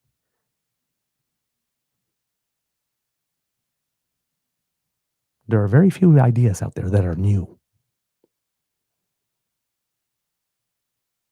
There are very few things out there that are new. A lot of things that have been said and have been done before. Right? So, all together, we really need to stand. And we really, really need to be clear. And we need to at least agree that even if we don't agree on politics or ideology, that we all agree on what are the rules and what are our conventions. What the law allows and doesn't, what the Constitution allows or doesn't, and what the state does or does not do. Once we start lying about those things, because we are literally removing the ground right from under our feet. And that helps nobody. Nobody at all. So that's not a good direction. Everyone welcome. Everyone welcome. One Canada. But that means everyone has to be able to keep their own ego in check long enough to be able to hear someone and actually say, you know what? You might have a point there, or, you know what? I don't agree with you and I don't see it the same way, but I can see how someone would see it your way. And therefore, maybe I need to be a little less gung-ho because there is a legitimate concern. We just have to be able to start relating to each other as people. We are not ones and zeros behind a monitor somewhere like this. We are real people with real emotions and real feelings and real concerns behind our names. And if we start talking to each other online as if we were in the room at a cafe, sitting across a table, sharing a coffee, or at a bar, sharing a beer, and just having friendly conversation. Oh, well, I see things this way. Oh, well, I see things this way. Oh, it's interesting that you see things that way. Tell me more about this. Oh, well, you mentioned that thing. That's kind of curious to me. Why do you see that way? And actually have a conversation. Just seek to understand, not to convince, not to convert, just understand. It's amazing what you pick up. And you also realize that all the other people on the other side, whatever side you're on, are actually not that bad. They're not that bad. You might actually even like a few. There are good people from coast to coast to coast, regardless of what they believe. Maybe it's time for us to start focusing on the goodness on each other, rather than assuming that everybody first is ill-motived. That's what I would like to see. All right. Let's keep going with a little bit of news there. Sorry, I've got a little I'm not actually, you know what? I'm not sorry. I'm not sorry. I'm going to be un-Canadian here. I'm not sorry for having gone there. It's because, like I said, damn it, I love my country. And I want it to be the best it can be. And if I had the choice, I would like for everyone to be able to come along that ride. When I say everyone, I mean no exceptions. Everyone. Not everyone with you because you believe this, or everyone with you because you're this type,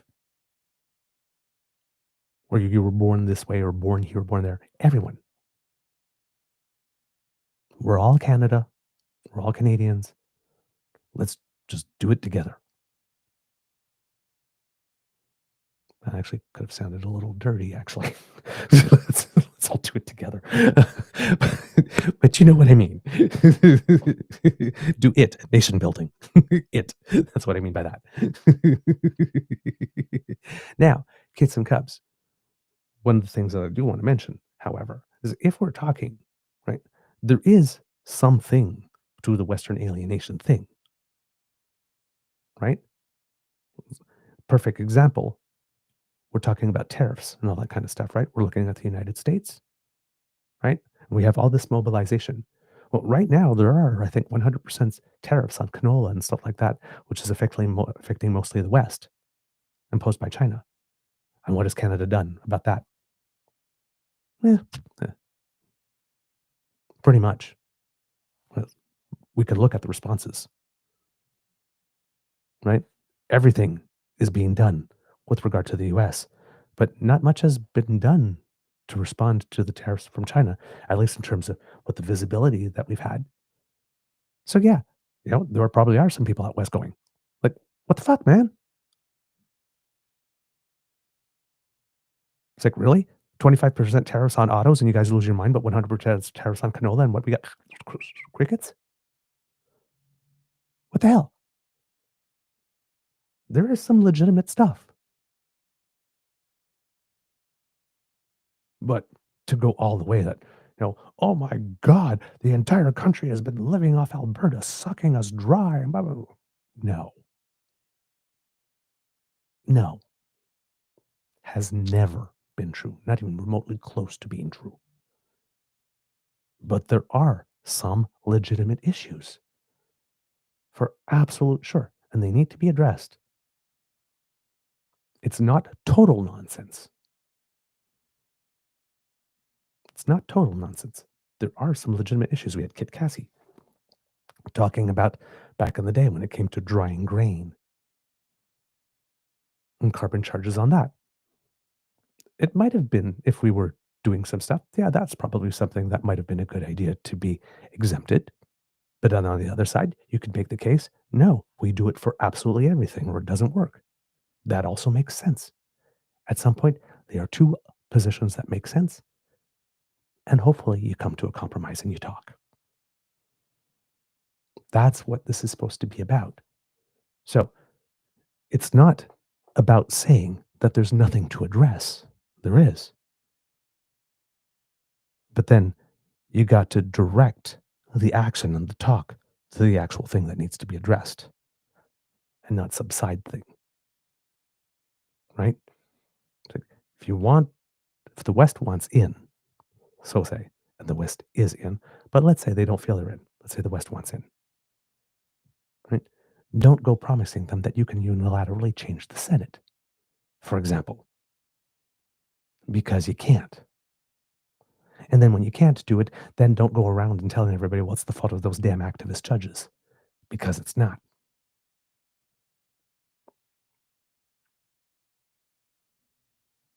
And that's toxic to the country.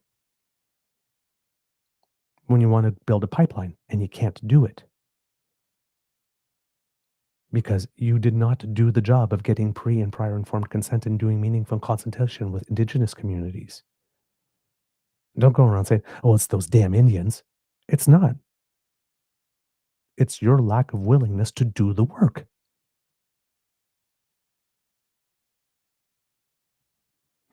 It's always convenient to blame a faceless, amorphous institution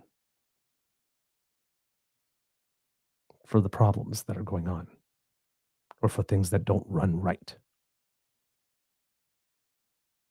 That's the easy part. Inflation. Oh, that central bank. That's the easy part.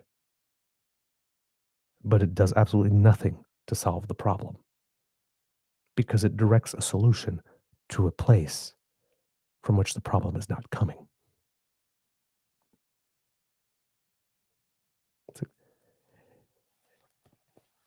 If you got a cut here and you're bleeding, but you put the Band-Aid here, you're still bleeding. Okay? So we have to be honest enough with each other, at least to be able to say, this is where the problem is. And this is why it's a problem. Because when you start lying about that, you're not interested in fixing the problem. You're interested in keeping the problem going so that you can keep fundraising off it.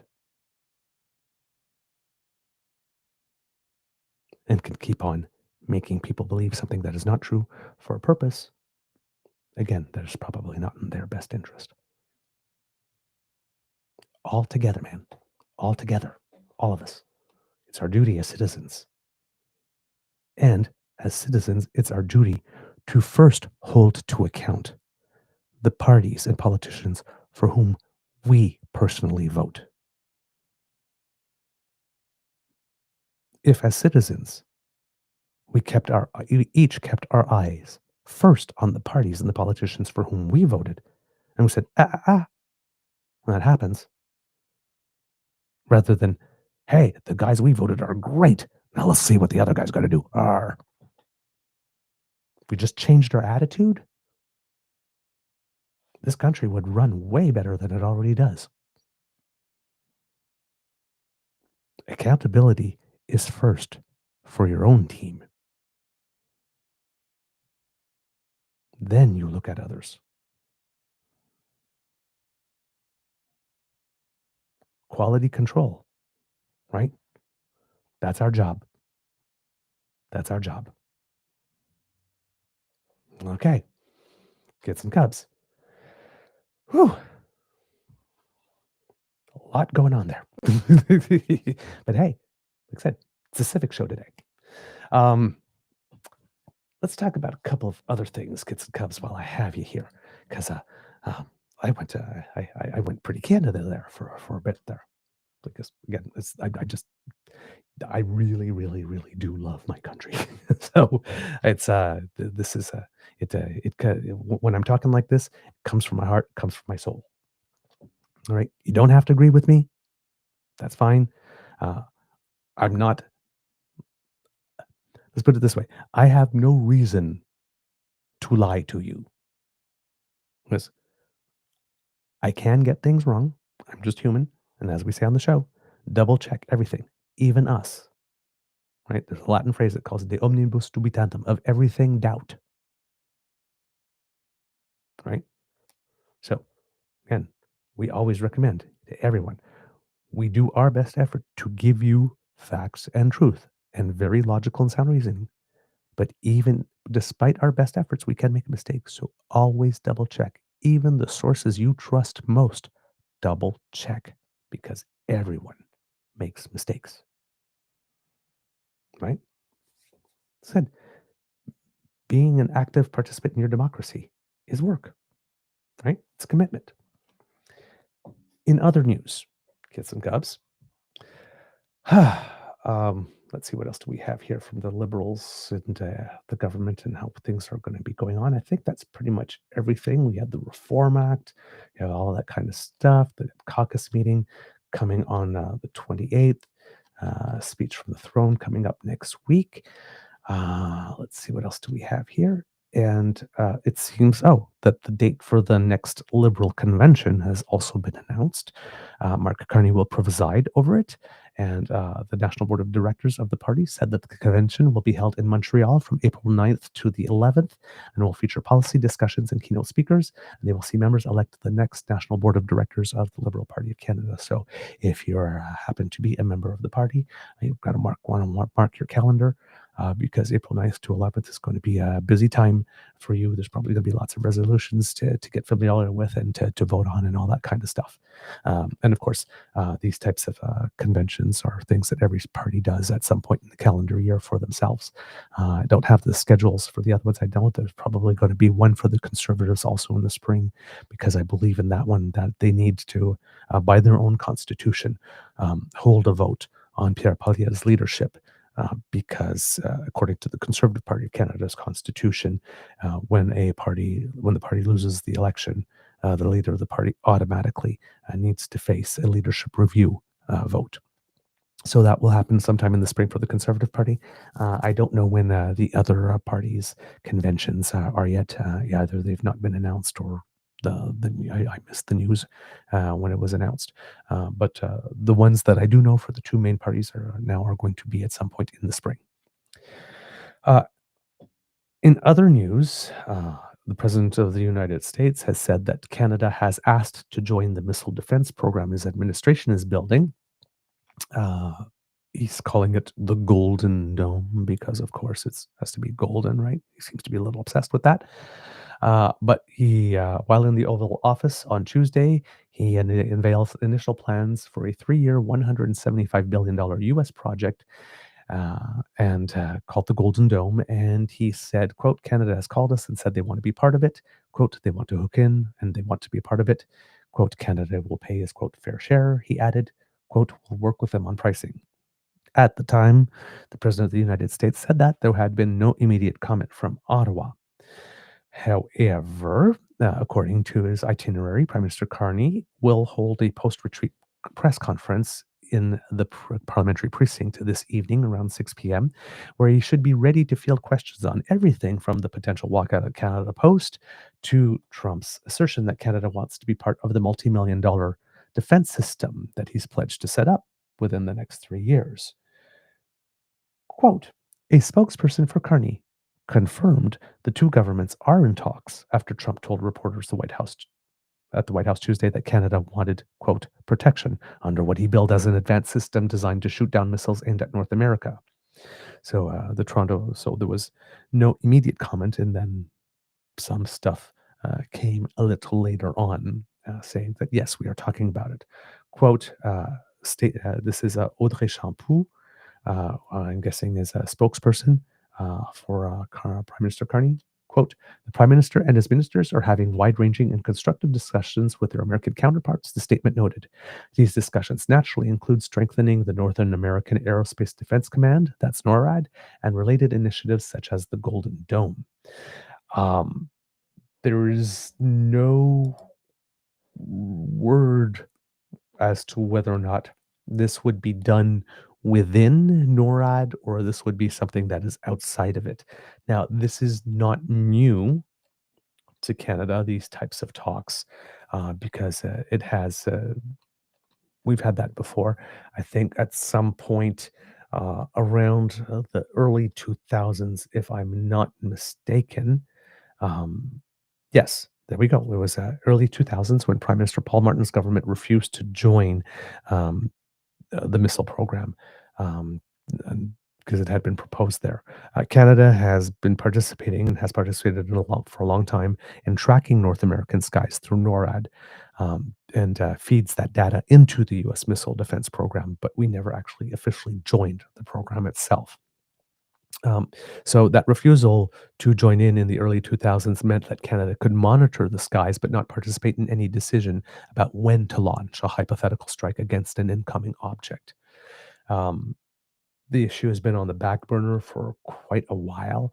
And but as we're talking about global warming and the Northern Passageway and discussions about what we're going to do doing in the Arctic, well, that kind of changes uh, some nations' interest when it comes to that type of protection. According to the CBC, the first public indication that these combined factors were fueling a policy shift in Canada came in public comments made earlier this year in Washington, when U.S. Senator said in February that he'd heard interest in the missile program from a Canadian colleague, then Defense Minister Bill Blair. Blair publicly acknowledged the interest, saying that given the upgrades being planned by both the US and Canada, the partnership makes sense. One of the upgrades considered by Canada is that we have a set of sensors up in the Arctic region, and they're they're aging, right, and their useful life expectancy, for all intents and purposes, is reaching its end. So we're going to need to replace them, and that's something that Canada has agreed to do. This, so yeah, we're seeing what could be happening there. This is very new. Of course, there are some considerations here because this is not a normal type discussion with our partners in the United States, because whenever we were talking about that in the early 2000s, well, the United States wasn't musing aloud about annexation. So we have the, how would you put it, the competing, I guess, interests or matters of wanting to increase defense and continental defense, while at the same time, which would make us more intertwined with the United States on defense, at the same time as the current administration of the United States is threatening our national sovereignty. And one of the things that we've been saying on the show when we're talking about Doug Ford and his Fortress AMCAN idea is that the solution to standing up to someone who's threatening annexation isn't to snuggle up closer into their arms, like this, where they can hold your neck and go, right? It's like, let's have a closer cooperation between the United States. Like, that's what we know. They're threatening to annex us. That's probably not the best solution. Yes. So participating in this is a little bit more integration at a time where a lot of us are very, very, very, very skittish about further integration with the United States, given the rhetoric. So this is not going to be a very politically easy discussion, even though in normal times, like this should seem rather obvious. Given the changes of global warming and the increasing threat from Russia and the opportunity for a threat coming over the northern sea, and given that China is also involved in those circumpolar Arctic talks, and China is also not a nation that is friendly to us at the current moment, that maybe, yes, as times and situations are changed, our view on participating in a continental missile defense program should change. And if we had a United States like we've known the United States to be my entire lifetime until recently, this would be pretty much a layup and a no-brainer. But it's 2025, baby. So, yeah, not as obvious anymore. Pardon me, I need to clear my throat. So, yeah. Kitlin, I'm here. The whole Golden Dome thing reminds me of Reagan and his Star Wars. They need a lot better technology, and I don't know what they have. Yeah. Indeed. So, anyway, this is a discussion that's going to come up there. And it's not going to be as easy a discussion. So there. just saw something in the chat here. Just going to take a little side thing here with regard to equalization. Just saw a comment in there which is misinformed. Equalization payments are not paid by the provinces. Never have been, never will. It's a pot of money that the federal government takes once it collects all the taxes from the provinces and territories and sets aside. And then it chooses to redistribute based on a province's fiscal capacity to tax. And since Alberta charges no provincial sales tax, it has the most fiscal capacity to tax of any province in the nation.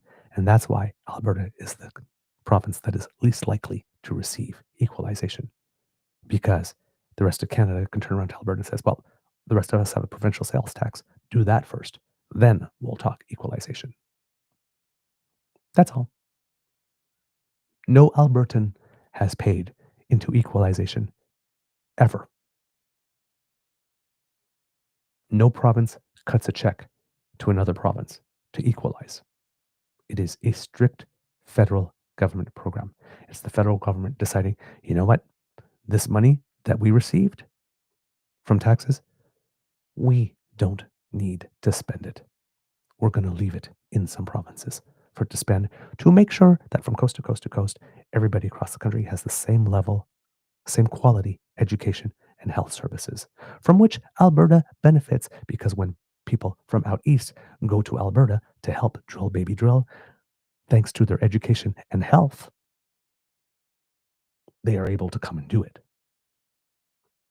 So not only does Alberta not pay equalization, but they actually get something from it. That's the conversation. That never takes place because too many people are trying to get you mad and make you feel that you're being taken advantage of. And when you're mad, you're more likely to open your wallet and donate. That's the grift. That's how they fleece you. Again, you don't have to like what I'm saying, but it's true. And I'm not saying it because I don't like you. I'm saying it because I'm trying to warn you that the people in whom you are placing your trust are abusing of your trust and taking advantage of you. They are getting you to donate money for purposes that are not real. When Stephen Harper promised that he can give you an elected Senate, he lied to you. And if you gave money to him to get an elected Senate, he played you. He just did. When Danielle Smith promises the people of Alberta that separation is a thing and can be possible even though it's on treaty land, and you open your wallet and you donate to her, she fleeced you. Again, you might not like to hear it. You might not like to hear it from me because bias is up front. I don't identify as someone who's on the right. I'm nonpartisan, but I know I'm not on the right at the moment. At least not this version of the right. So if I'm the enemy, then of course I'm filthy liberal. That's lying to you. But if you remove the suspicion, just humor me for a couple of seconds and say, okay, you know what? Let's just say this guy is not lying, not telling the truth. Let me go check on that. Go check. Verified, trusted, actual independent, well-researched sources. Go take a look and then come back to me and tell me if I lied to you. That equalization is not a provincial program, and no province has ever written a check to another province ever in the history of Canada on the equalization program. Go look. You'll see. I have no reason to lie to you. On this program, we respect the intelligence of our audience. Okay? All right. Let's keep going, kids and cubs. more news coming up. So that dome thing is going to be something. Today, um, the Bank of Canada Governor Tiff Macklem is going to co-chair a session on the global economy, economic resilience and security, and the situation in Ukraine, among others. Although Ukraine is not a member of the G7, the country's finance minister, Sergei Marchenko, will be at the table for some of those discussions as per the notice, and has already had, quote, a meaningful one-on-one with Finance Minister François-Philippe Champagne, as discussed on his X account, as he begins a, quote, working visit that will be, quote, focused on attracting Canadian private investment for Ukraine's recovery and continued budget support. So there we go. Nice to see that Canada is still involved and is following through on its commitments on there with regard to that. As we're back in the capital and the kids are coming back to class, this is why I was wrong. Okay. See, sometimes I get mixed up in my notes. It's impossible for the speech from the throne to be tomorrow because right now it's chamber orientation sessions. I forgot. The MPs come back. There are new MPs, so they have their orientation sessions about how Parliament works and all that kind of stuff. Then they have their initial meetings. Then speech from the throne. I forgot about the step C. See, that's what I mean. I make mistakes. But here we go. Working in the chamber orientation session. So that happens with senior House officials, and they will learn about the proper parliamentary procedure as well as key events that take place during the opening days of the new parliament, including the election of the speaker. That has to happen as well, and the delivery from the speech of the throne. And that kind of stuff will start happening around 1:30 today. So you can see, if you imagine it as high school, all the kids with the books walking, going from class to class orientation, say this is where the science lab is, and this is where to make sure that you wear your lab coat and your glasses and stuff like that. So all that kind of stuff. So yeah, it's always a very exciting day for new members, by the way. So if you're watching the news tonight or over the next few days, you might see lots of interviews with the freshly minted MPs who are still bright-eyed and thinking like, oh my God, I can't believe I'm on the Hill. What an honor.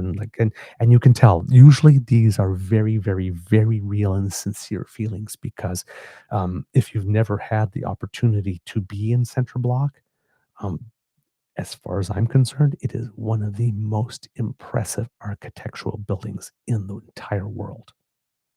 Because it's highly underrated. But that building, outside, inside, everything, it's gorgeous. All the stuff that is hand carved, and it's not done yet. There's so much work yet to do for all the hand carvings and decorations and whatnot. But it's one of the most beautiful places in the entire country aesthetically. And when you stand in that Centre Block like this, and there's another place there where you can stand where you're sort of like in the middle. You see the hallways going left, right, north, and all that kind of stuff. When you're standing there, you feel all of that. You feel the importance. You feel the spirit of everybody who's walked through those halls. You feel the whole life of Canada in there. Like it's a very powerful feeling. And if you are an MP and you're freshly minted MP and you go there and you're standing there for the first time in your official capacity as chosen by fellow Canadians to go there to the House of Commons, the House of the people, and speak for us, it could actually be quite an overwhelming moment.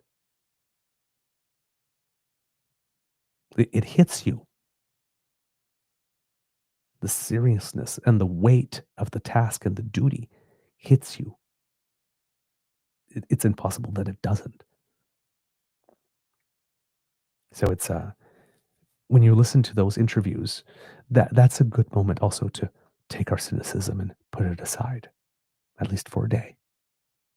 Because those are usually real, genuine human emotions. And sometimes in the machinery of Parliament, because, well, we're doing the partisan thing, putting the partisan mask on, those real, genuine emotions become a little rarer after that. So when you see them today, enjoy them like this, because 99.6% of the time, they're very, very sincere. Like I said, it's emotional. It's a great moment to be proud to be Canadian when that happens. And also for us too, because once again, we've had another democratic exercise with a completely peaceful transfer of power. And these days, that's not a given. right? Just look south of us. So this is, it's a day where we can appropriately and rightfully be proud of what we have all just done as a country. The example we showed to the world by having our democratic exercise in the way that we did. Right? For many countries in the world, what we have just done is not a given and stands as a beacon. People aspire to what we have. We are not in tyranny. When people all around the world wish they could be us, we are not in tyranny. Okay. All right. Let's see. What else do we have here? This is interesting. Senior executives and representatives from leading Canadian global development, humanitarian, and advocacy agencies, including Results Canada, Right to Play International, Refugee Education Council, and Children Believe, will hit the West Block Press Theatre to launch a new campaign that calls on, quote, newly elected government to seize the historic opportunity provided by the upcoming G7 Leaders Summit to, quote, position Canada as a global leader with a new education, peace, and global security initiative that would, quote, ensure 12 million more vulnerable children worldwide are safe in school and learning, according to the advisory that will take place at 10 a.m. I personally believe, I might be biased here, but to me, I believe that's a very important initiative. I'm a big booster of international development and international aid. I know that's not a popular thing among many people, but as Canada, as a nation, we did pledge to the world that we would spend 0.7% of our GDP on foreign aid, and we have never actually met that commitment. And I believe that we really should, because we need to remember that foreign aid is part of our diplomacy portfolio. It's things that we do. It's part of the soft power that we exercise, number one. But number two, we also do things because we realized long ago that it is better for us to help do the work to solve problems that exist over there, so that there is no reason for those problems to come over here, or for people to come over here in order to get rid or to get away from those problems. It is always easier to be able to resolve the problem over there. And that's why we do it. And by the way, we do not and never have given money directly to other governments or dictators. All Canadian foreign aid is distributed through national government, NGOs, non-governmental organizations, or multilateral organizations like the UN or Amnesty International or stuff of the like. No money goes directly to a government or a dictatorship. We just don't do things that way. Not ourselves. So again, if anybody's telling you that, they are lying to you, they are misinforming you, and you should probably ask yourself, why does this person want me to believe something that is obviously not true about my own country? And that's across all political stripe.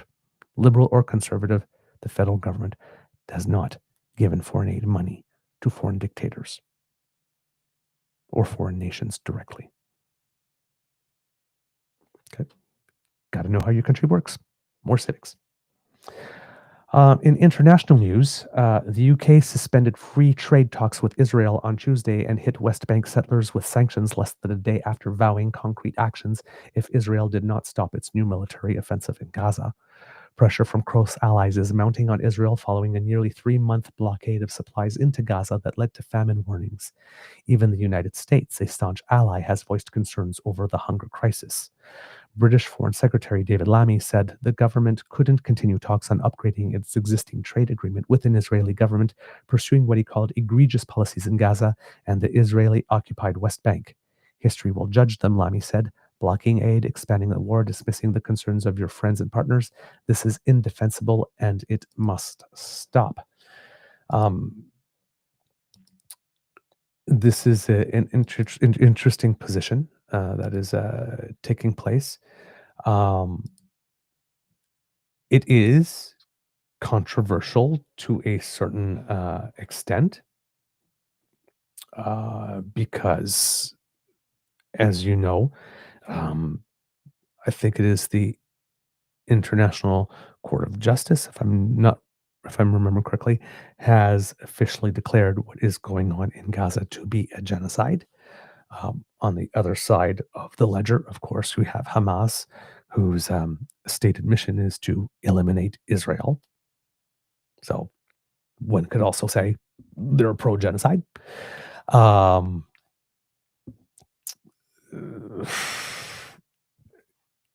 In Canada, we happen to have a lot of people living here of Muslim faith. We have a lot of people of Jewish faith who are living here, and we need to coexist.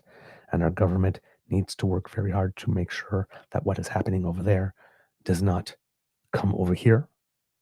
Because while trying to respect the rights of people to protest, noting that protest doesn't happen any damn way. You have a right to protest, but you don't have a right to protest any damn way you choose. There are rules. But this issue has been a sticky wicket for anyone, right? It's hurt the Democrats in the States. It's hurt the Republicans in the States. It's hurt the New Democrats here. It's hurt the Liberals here. It's hurt the Conservatives here.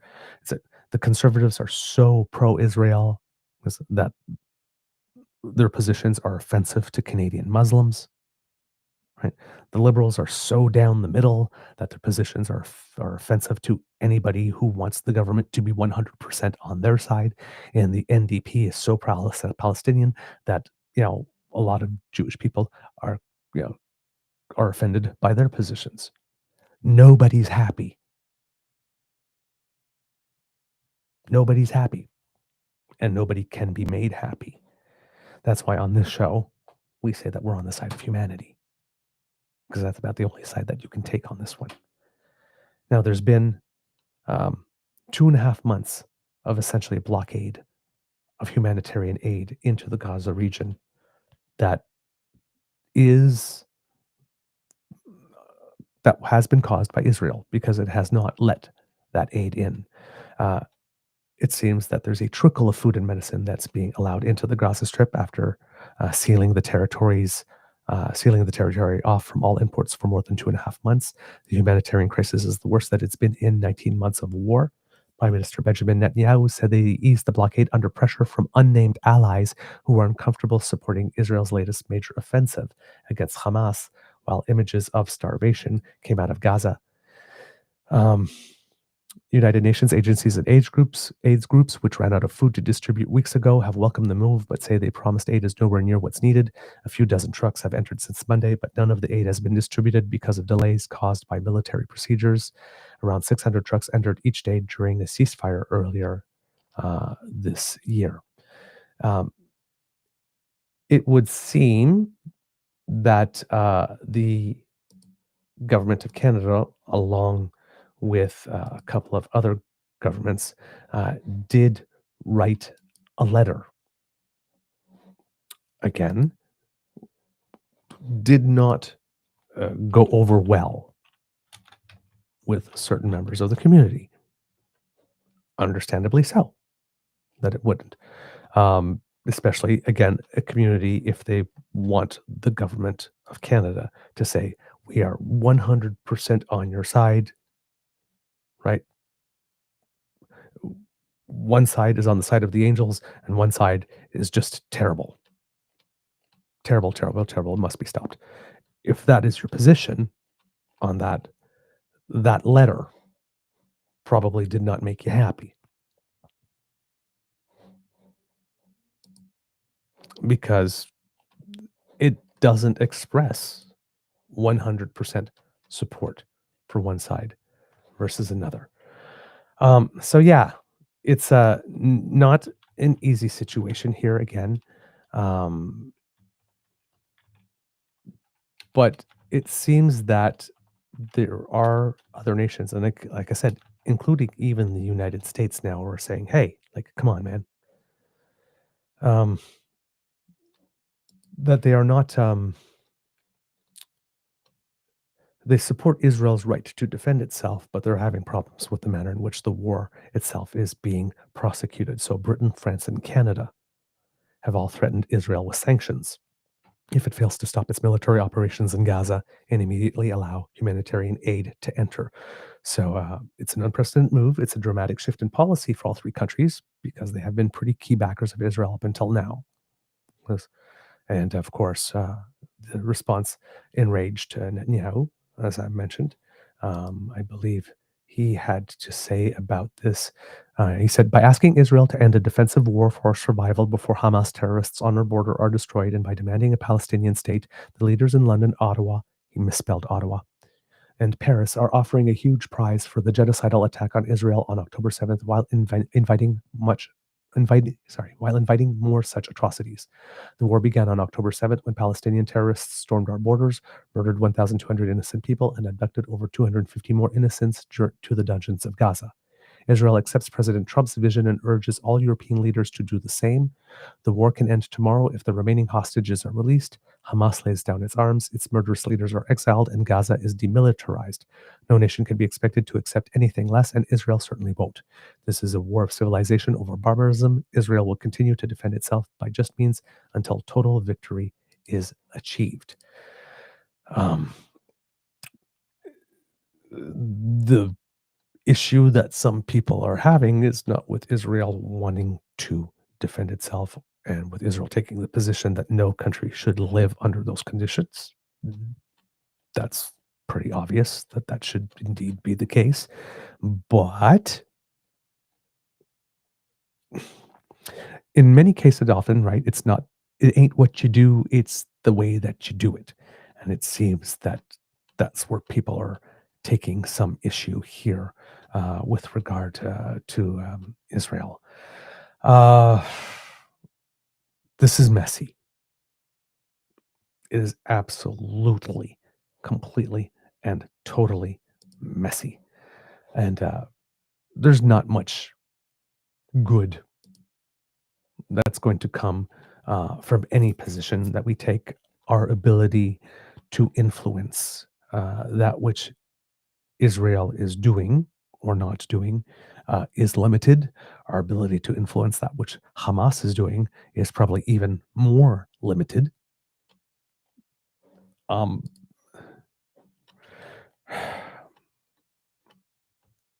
This is a situation where nobody wins. Whatever decision you take, there's going to be a legitimate reason for someone to be offended or not like it. You can't,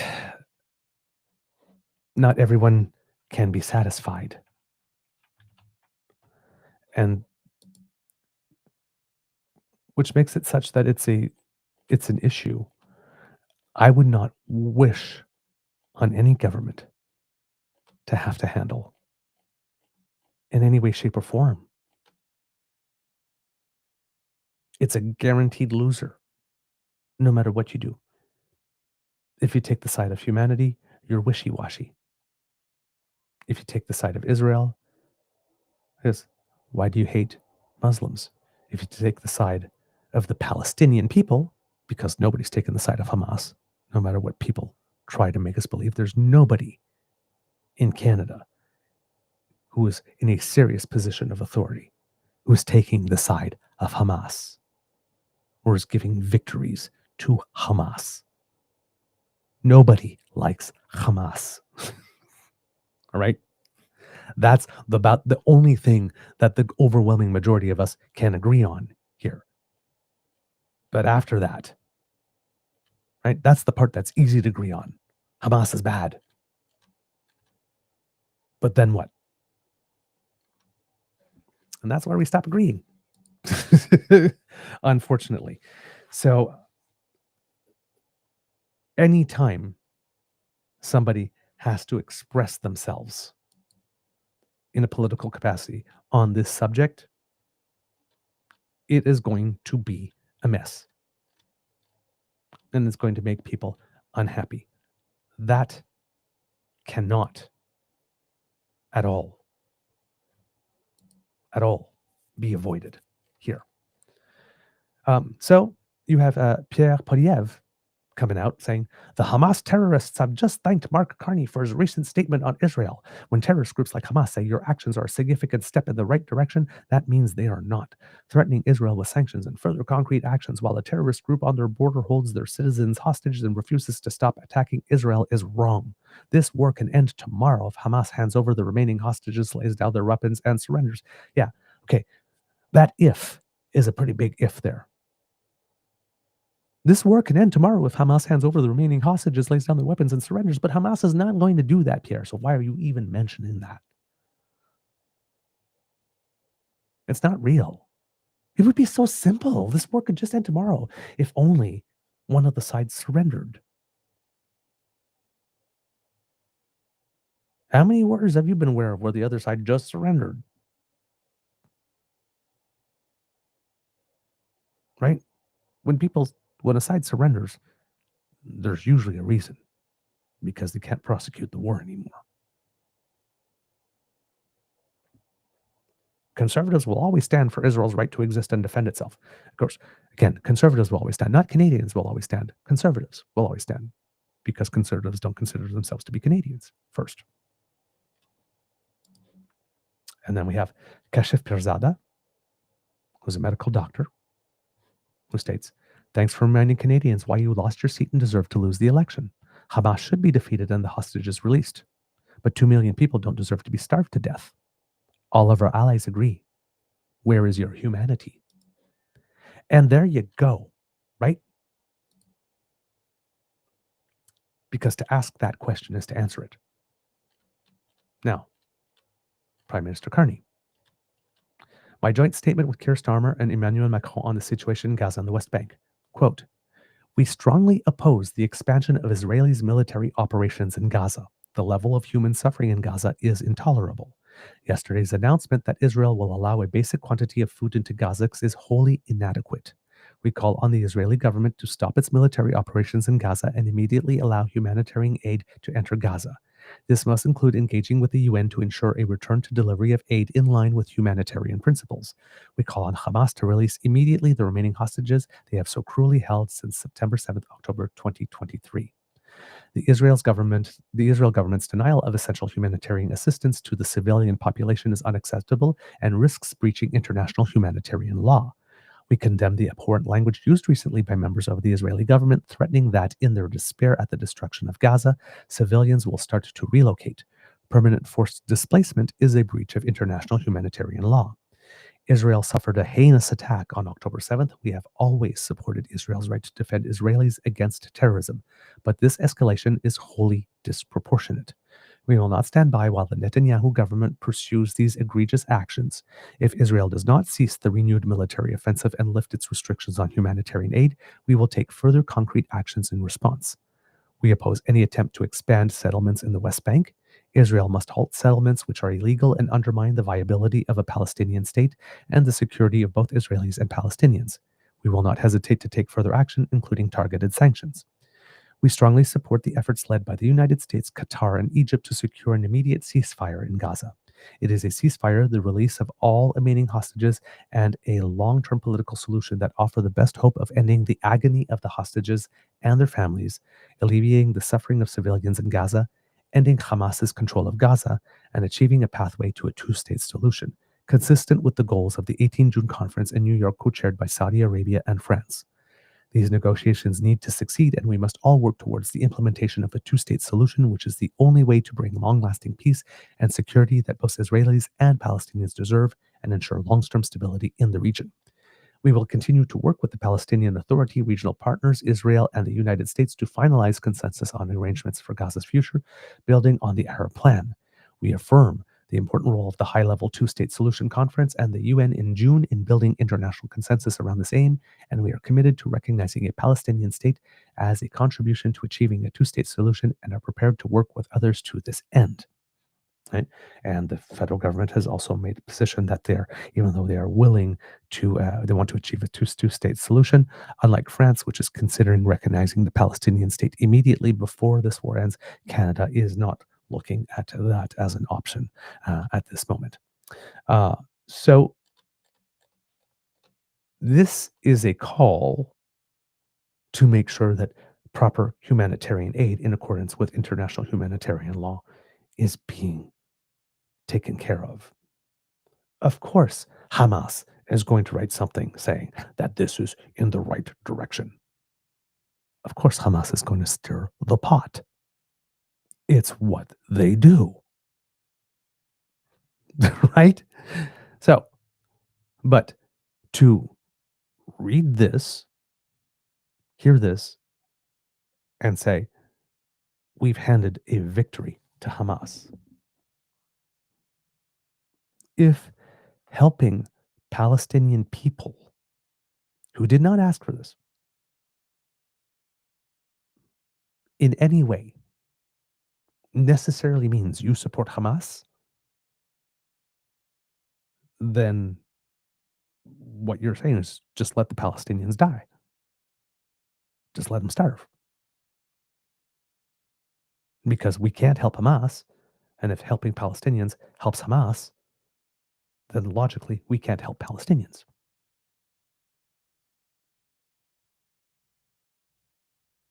I don't think that just allowing 2 million people to starve to death is going to make the world a safer place. Because those 2 million people who we would allow to starve to death have friends in other nations.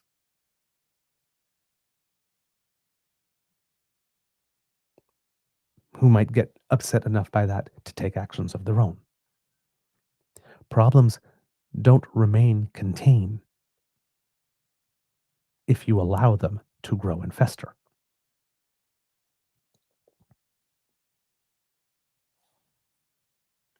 At some point, we got to be able to get to a conversation where we separate the citizens of Palestine and the citizens of Israel from the respective administrations under which they are living and their actions.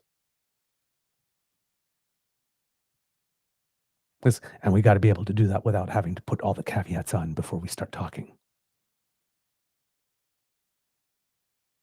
Right? It's like, if every time we say, oh, men, and then we say, well, but not all men. Right? The not all men is assumed here. Right? So if we can get to the part where we can distinguish between people and their governments, like we do when we're talking about the United States, right? It's like, oh, the people of the United States, we're not booing you, we're booing your anthem because we're booing your administration. We know that there's a difference between the people and the administration. That same logic applies here. You can support the Jewish people and not be okay with what the Netanyahu government is doing. You can support the Palestinian people and not be okay with what Hamas is doing. This is possible. Unfortunately, Kits and Cubs, we had a bit of an incident yesterday as it pertains to this issue, where there was a person who tried to get us to make a statement against the current government based on something terrible that was done to a member of a community with whom we identify as the show. We had to cease communication with that person for that reason. When things were going very bad after 9/11, something that conservatives loved to do is keep on showing members of the gay community in particular images of Muslims allegedly throwing gay people from roofs to their deaths in order to emotionally, in order to exploit those deaths, in order to manipulate us as a gay community to hate Muslims, to join them and hate Muslims here in Canada, to be all for that barbaric cultural practices, snitch line and stuff like that. Problem is that a rainbow community, we know what oppression feels like. So a lot of us are not particularly willing to do it to other people. If you are on the pro-Israel side now, and you are appealing to our community by showing us terrible stuff that Muslims have done to us, and trying to get us to approve allowing 2 million people, Palestinians, to just starve to death because there is a faction of Islam that would kill us on the spot.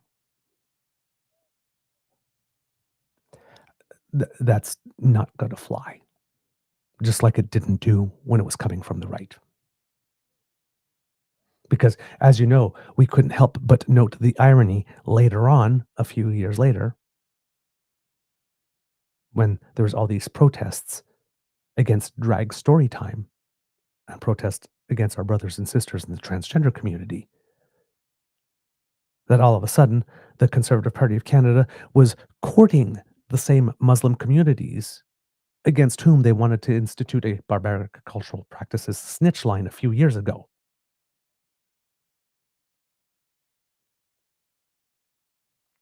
They tried to recruit those Muslims to hate us here.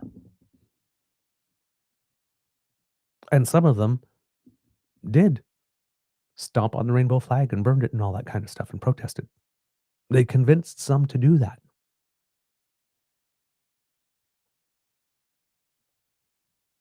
You got to ask yourself about a party that in one breath and in one iteration wants to get all of Canadians, including rainbow Canadians, to hate Muslims so much to support a barbaric cultural practices snitch line, an additional snitch line specifically for them, because 911 would not have been enough if something culturally barbaric was actually happening to report it. No, they needed to be one specifically branded for them. They needed to be singled out for special treatment.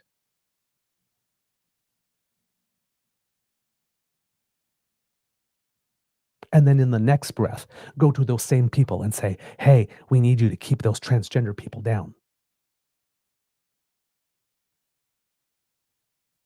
Gotta maybe start asking yourself what kind of party that is. Because the same people they wanted to throw in jail when it came to punching down on transgender people, oh, they were good enough for them to associate and be their partners in crime then there. Right? Voting for a party on the basis they hate the same people I hate and they're going to get them, that's not healthy. It's not healthy. No party should be campaigning. A party that campaigns on that, as citizens, again, civics, defending our democracy, should reject a party like that. Even if they're promising you nice tax cuts and you really need those tax cuts, if those tax cuts are going to come at the expense of using the notwithstanding clause to remove rights, if they're going to come at the expense of appealing to people and rallying them to get to hate another section of this country, another group of people in this country, that's not a party for whom you should be voting. That's not a party that's interested in governing, and that's not a party that's interested in building a nation.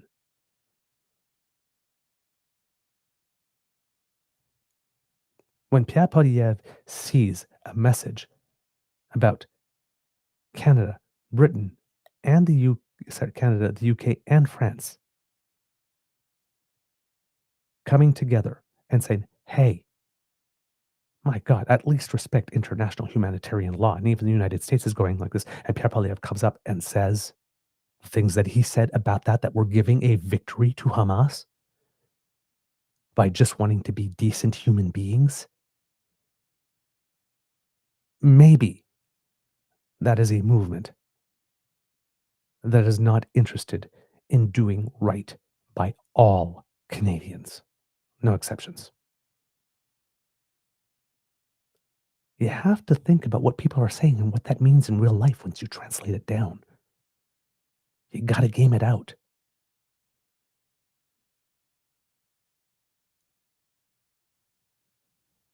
Pierre Poilievre just basically took the position that we should just allow 2 million fellow human beings to starve to death.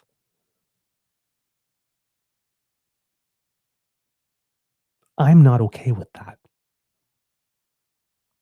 And I'm not saying, again, we share opinions, we exchange. I'm not trying to convert this. But I hope that the overwhelming number of people that watch this show also believe that it is wrong to just let 2 million people starve, especially because of something somebody else did. Nobody has been able to explain to me why Palestinian people should be made to starve to death because of what Hamas did to Israel.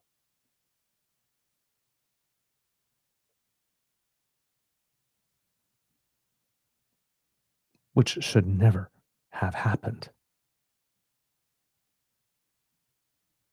And the Hamas should be rooted off the surface of this earth as an organization. But let's be honest. Even if Hamas was completely destroyed, would there not be a Hamas 2.0 or another version of it under a different name that would just pop up the very next day? By indiscriminately killing people in the manner in which it has had. I guess, did we not just sow the seeds of the next 35 to 50 years of this?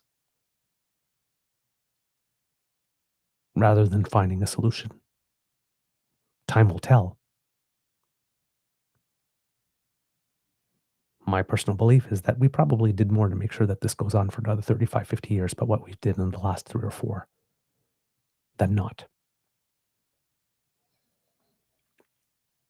You got to play the long game on these things, man. You can't get a quick fix. You can't get a quick hit of catharsis. If we transpose that to Canada, US, I've seen some people complain online. I can't believe that we're not standing up to the US. I didn't vote for this. Looks like we're going to play nicey. It's like, did you really expect Prime Minister Carney to walk into the room?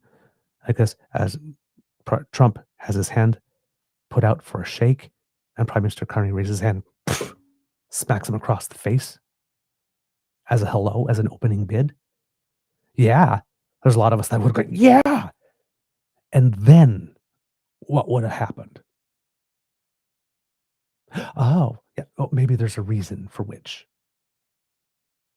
Prime Minister Carney did not go in and go, well, United States, you're going to lick my boots.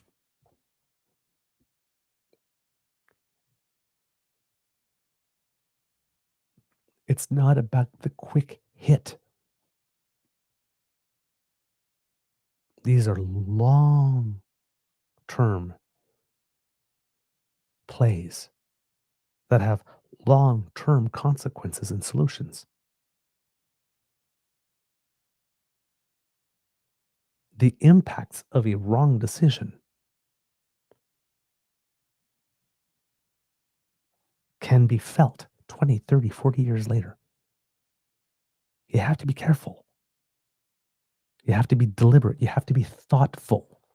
That's what we saw with our Prime Minister. We saw somebody who was thoughtful, deliberate, had a clear mission, and realized it, and did so first using diplomacy. Not showing up Bugs Bunny style with a brick clapped into a glove and go, you insulted my country.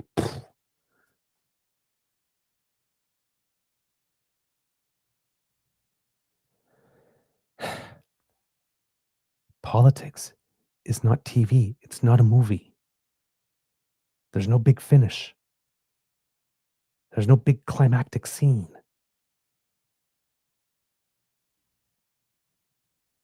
Everything you do has a long-term impact down the road. You can't be hot-headed. You can't be hot-headed. So for those of us who want our prime minister to be a hothead, go into the awful office and smack Trump across the face,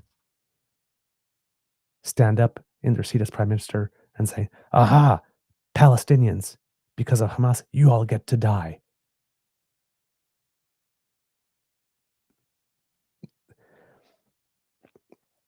Iran, you won't agree with us on a nuclear? Let's bomb you to smithereens. These are not practical solutions.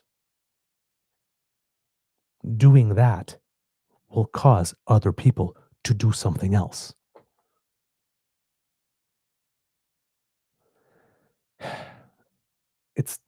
It's not the WWE, man. It's a chess match. There isn't going to be somebody flying off the ropes to give the people's elbow. Sometimes you're just going to move a pawn. It's not exciting. It's not thrilling. But it's thoughtful and it's deliberate. And when things get hot and start moving fast, we need people who are able to remain cool and slow things down.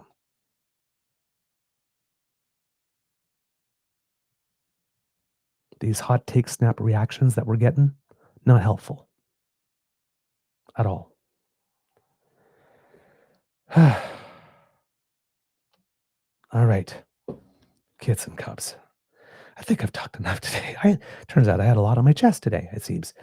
I'm so, again, not sorry, just looking at the time and realized I've been going on a lot. I feel very passionate about this type of stuff, right? And it's like we just got to be decent to people. Decency goes a long way, as we keep on saying on the show. It costs so much less to do the right thing the first time and to do it the right way. All right, kids and cubs, that's the end of this episode of the Daily Beaver Morning Show. We hope that you love listening to us because we love making this for you. Remember, sharing is caring and word of mouth is priceless. So please tell your peeps and poops all about us.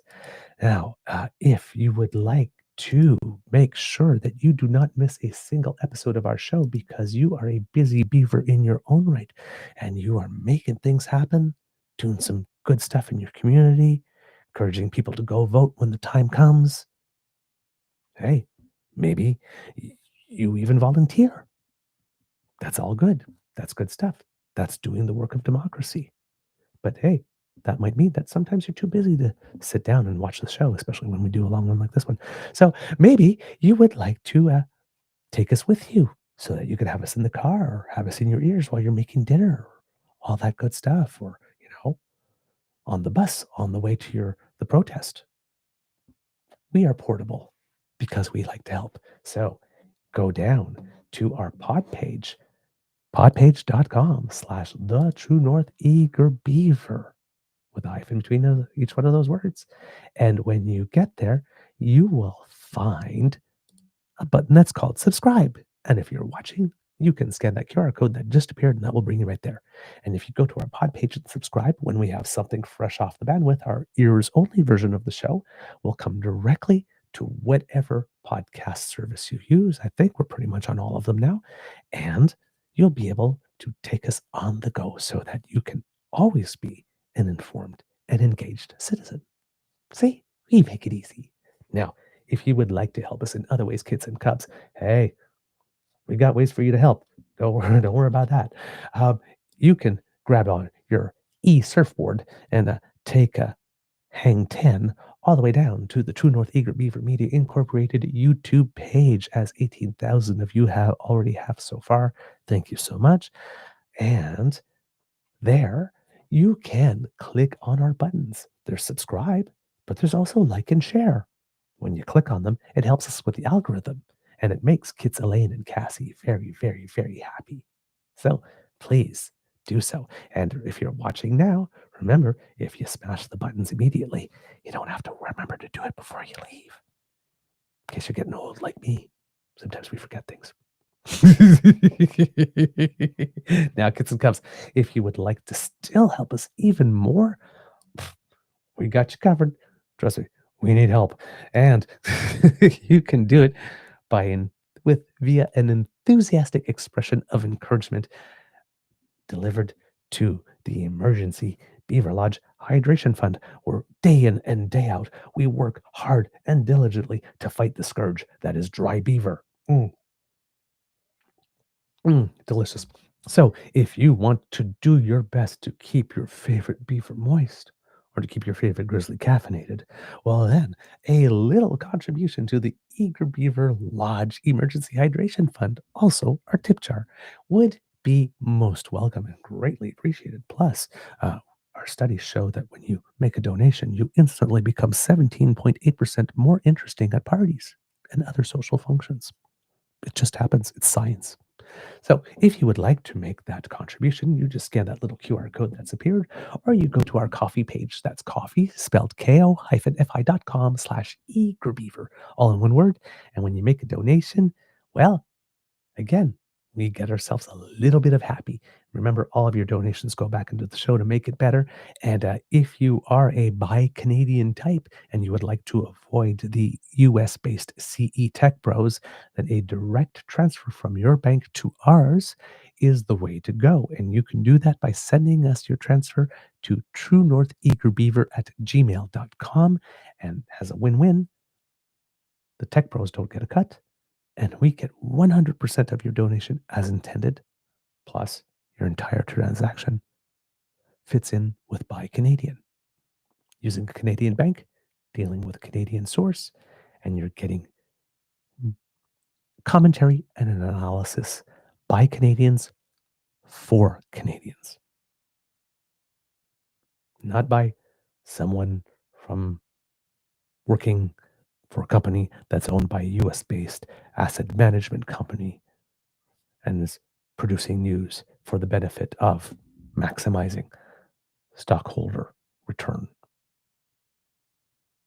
Actual news and commentary by Canadians for Canadians. Amazing concept, right? So if you'd like to support that, we would be very, very happy to receive your enthusiastic support. Thank you so very much.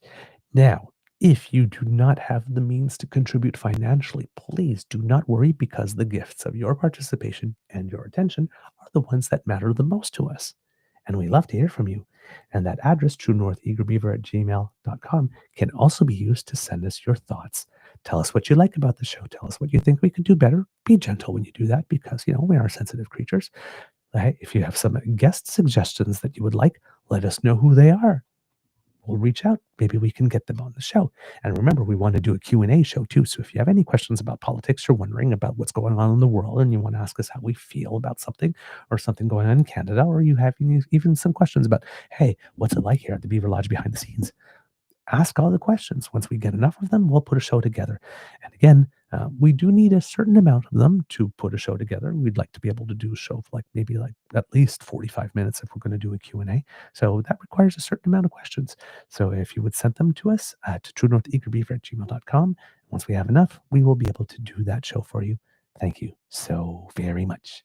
Okay, I think that's all that we got here. Because democracy is something that you do, remember that there's a Quebec Liberal leadership race. The voting will take place June 9th to the 14th, with the results coming out on July 14th.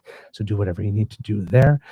Keep your eyes out if you happen to be living in Yukon, because the leader of the party has decided that he will be stepping down, also the premier of the province. So there will be a leadership race there as well. I'm not sure if the details have yet been announced. Nothing's come across my screen yet. That doesn't mean they haven't. It just means I haven't seen it. Sometimes things happen when I'm not awake. So, so I may have missed it. But please, if you're out in the Yukon territory, do keep an eye out for that. And remember, we keep on telling you that party politics is where the real action is at. So if there is a leadership vote, please do take the time to register as a member of the party so that you can vote there. Because if you want good candidates to vote for when the general election comes along, the best way to do that is to establish a little quality control when the party is selecting the candidate that they're going to put up on offer. Right? Again, democracy is something that you do. You got to get involved in the game at all stages. Right? Not just when it comes time to vote for the big thing, but the nomination processes and who gets on the ballot and all of those stages. Those are important too. The more we're involved there, better quality candidates we have when the generals come along. Okay? And when I say the generals, I don't mean the military generals. I mean the general elections. Words of wisdom. Mr. Grizzly has already given you his. My words of wisdom would be, kids and cubs, if anytime you're going through the stages of grief, if you have the ability to fast forward through any of them, do it. Of course, don't skip a stage. However, that's really bad. But but any of them that you have the ability to fast forward through in order to get to acceptance a little earlier, probably a good thing. Probably a good thing. At least it was for me. All right, kids and cubs, it could be a tough world out there. Please be kind to and gentle with yourself. And kids and cubs, I took a lot of comments that were coming up in the chat and things that I'd seen around to make a lot of points about civics. If you were listening and you heard something that you said in the comments, please know that I'm not picking on you. Because it's just, I saw your comment and it prompted something and gave me an opportunity to include it. And our goal here is not to insult our audience. It's not to mock them, right? It's to ensure that they have the tools that they need so that if they're not tuning into our show, they can do their own research and separate what's real from what's bull so that you can make the best fully informed decision for yourself, whether that decision agrees with what I would decide for myself or what I would want or not. Right? We don't care who you vote for.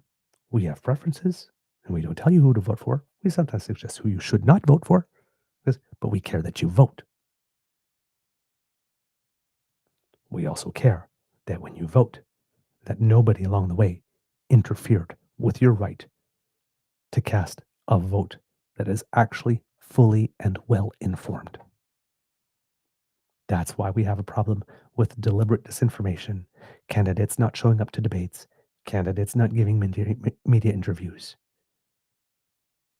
candidates answering a serious question by attacking the journalist or by talking about something else or going off into some hyperbolic thing. A candidate refusing to ask a question about themselves or what their party did by going, but what about? And talking about the other guy. These are all behaviors that we do not support because we believe that the most important person in a democracy is you. And that the most important thing is your vote.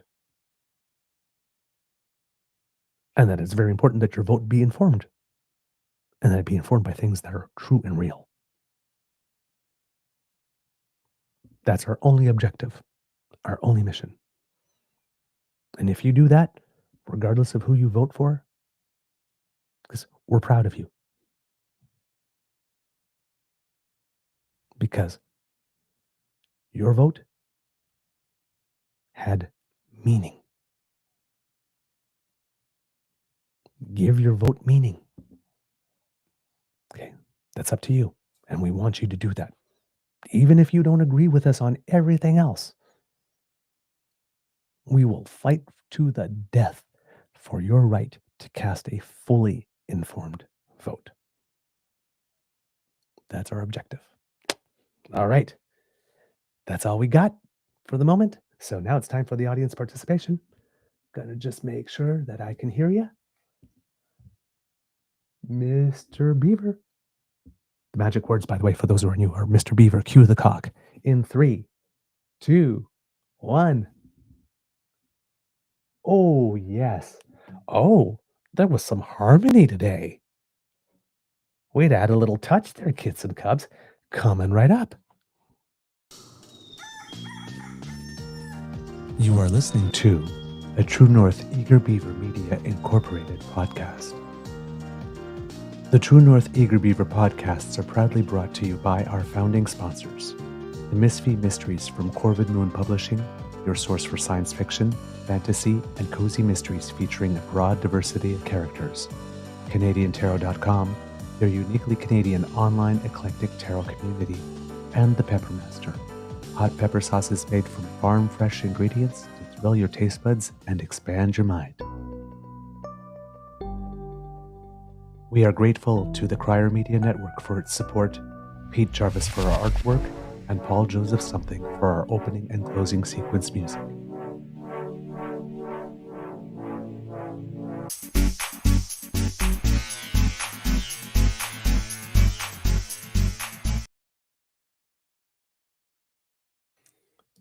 All right, Cubs, before we go, a little bit of Canadians who make us proud. This evening at 8 p.m. Eastern Time, if you are in front of your television, the Edmonton Oilers, now officially Canada's team, will be playing Game 1 against the Dallas Stars at home. So time to cheer, cheer, cheer, because, hey, we need to bring the cup back home. Lundqvist will not be playing for the Stars, and Ekholm and Picard will not be playing for the Oilers because they have some injuries. But other than that, it looks like the lineups are good to go. So, yeah, Edmonton Oilers, Dallas Stars. Let's go. Semifinals. It's so very, very, very exciting. And for those of you who, like me, are big tennis fans, well, the qualifications for the French Open are going on. It's the second big Grand Slam of the year. And we had some Canadians in action yesterday. We had 8 Canadians in all in the qualifications for the Grand Slams, 2 men, 6 women, which I believe is a record for total. And for women, 6 is definitely, for all the time I've been following this, I've never seen anything like that. Unfortunately, the 2 men lost in the first round, but with regard to the women, 4 of the 6 women that were involved have advanced to the second round of qualifications. There are 3 in order to make the main draw of the French Open. Today on court, from what I can see, oh darn, this is not good at all. 3 of the Canadian women who had made it past the first round, unfortunately, have been eliminated today. Bianca Andreescu lost 3-set to a competitor from Japan. It was competitive. She lost 6-4 in the third set. Marina Stakusic got handled pretty easily by a German player named, I think, is Tamara Korspach, if I'm not mistaken, if her first name is. I follow her a little bit, but I might be yeah, Tamara. That's correct. And unfortunately, as well, I believe it was Kayla Cross, if I'm not mistaken, who was in her first ever Grand Slam. Carson Branstein, first ever Grand Slam qualification draw, lost to Masarova from Switzerland 6063, leaving one person, Canadian only, in all of the qualifications draws. And it's the one person that we've been talking to all year, Victoria Mboko. This phenomenon who started the year at 333 in the world has now risen to herself up to 122 in the world in just the first 4 months, or say 5 months of the year, and has lost, I think, a total of only like 4 or 5 matches all year long so far.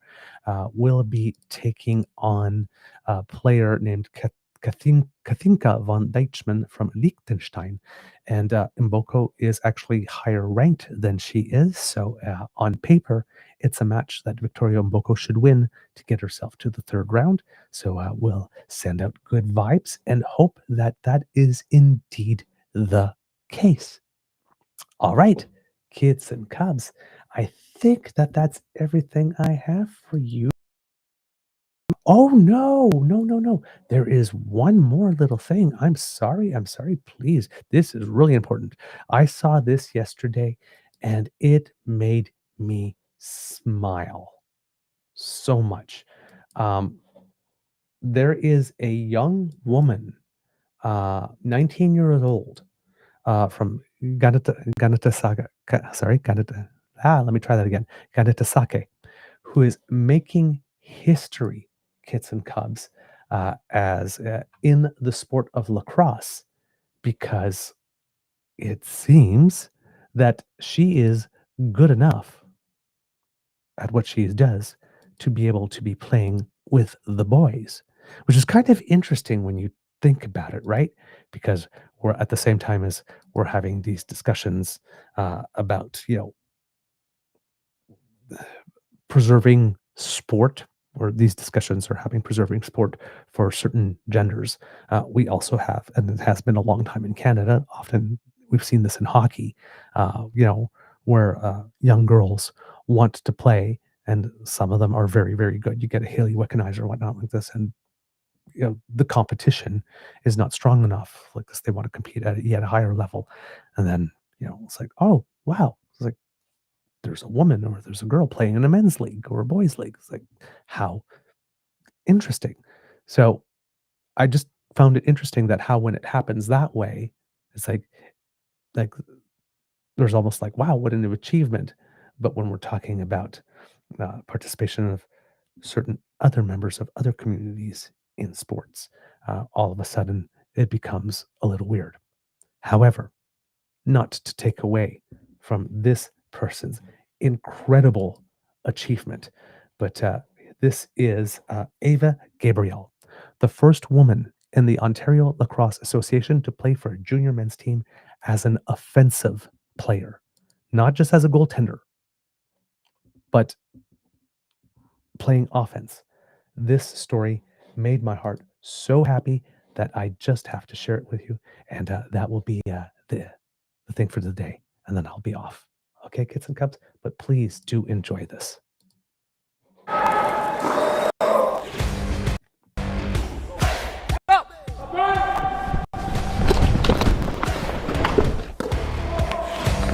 Some players never get to do the things she's already done. She's only 19 years old. Sounds funny, but it's like she has balls to be able to play with men. Ava Gabriel is making history. She's the first woman in the Ontario Lacrosse Association to play for a junior men's team as a non-goalie, breaking into an offensive role. The 19-year-old from Kanesatage is no stranger to big achievements.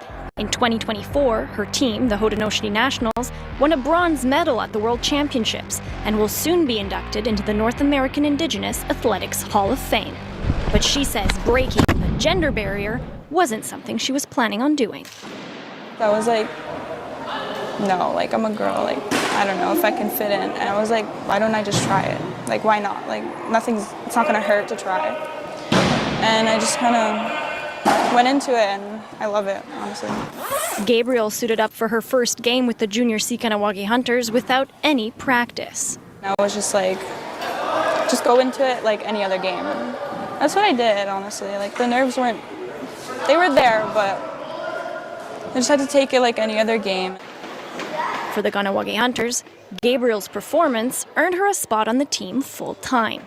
I'm a big believer in growing the game, so it's honestly really cool to see a woman playing with men. We were all kind of welcoming in, we didn't make it seem like she wasn't supposed to be here or women can't be playing with us. It was open, and she's part of our team now. Lacrosse is a very physically demanding sport. There is contact on almost every single play. Playing with women and men is a lot different, I guess, because we're a lot bigger and stronger. So for her to have the confidence to come out and play with us, it's honestly really cool and inspiring. As a small-knit community, we have somebody, especially in the female side, excelling, pushing limits and boundaries. And there's another one she's breaking, actually playing offensive lacrosse in a boys' league, young men's league, not even boys' league, young men's league. For Gabriel, playing in a men's league comes with more than just physical challenges. Beyond the pressure to perform, she knows other young girls are looking up to her. I feel like I have to prove, that we are able to do it, and girls are capable of doing this. But you just got to put all the eyes away and just focus on the game. A game that Gabriel has changed. I just hope I'm like inspiring younger girls. Hunters on 3! 1, 2, 3, Hunter! That, kids and cubs, makes my heart smile. And by the way, kudos to that young man as well in that video. Speaking that way. That's a young man who was raised right. That's a young man who was raised right. Remember, when we're talking about gender equality, it's not just about the girls and the women. It's how we raise our young men as well. Thoughtful and deliberate to play the long game. All right, kids and cubs. We'll see you tomorrow. Until then, have a beaverific day.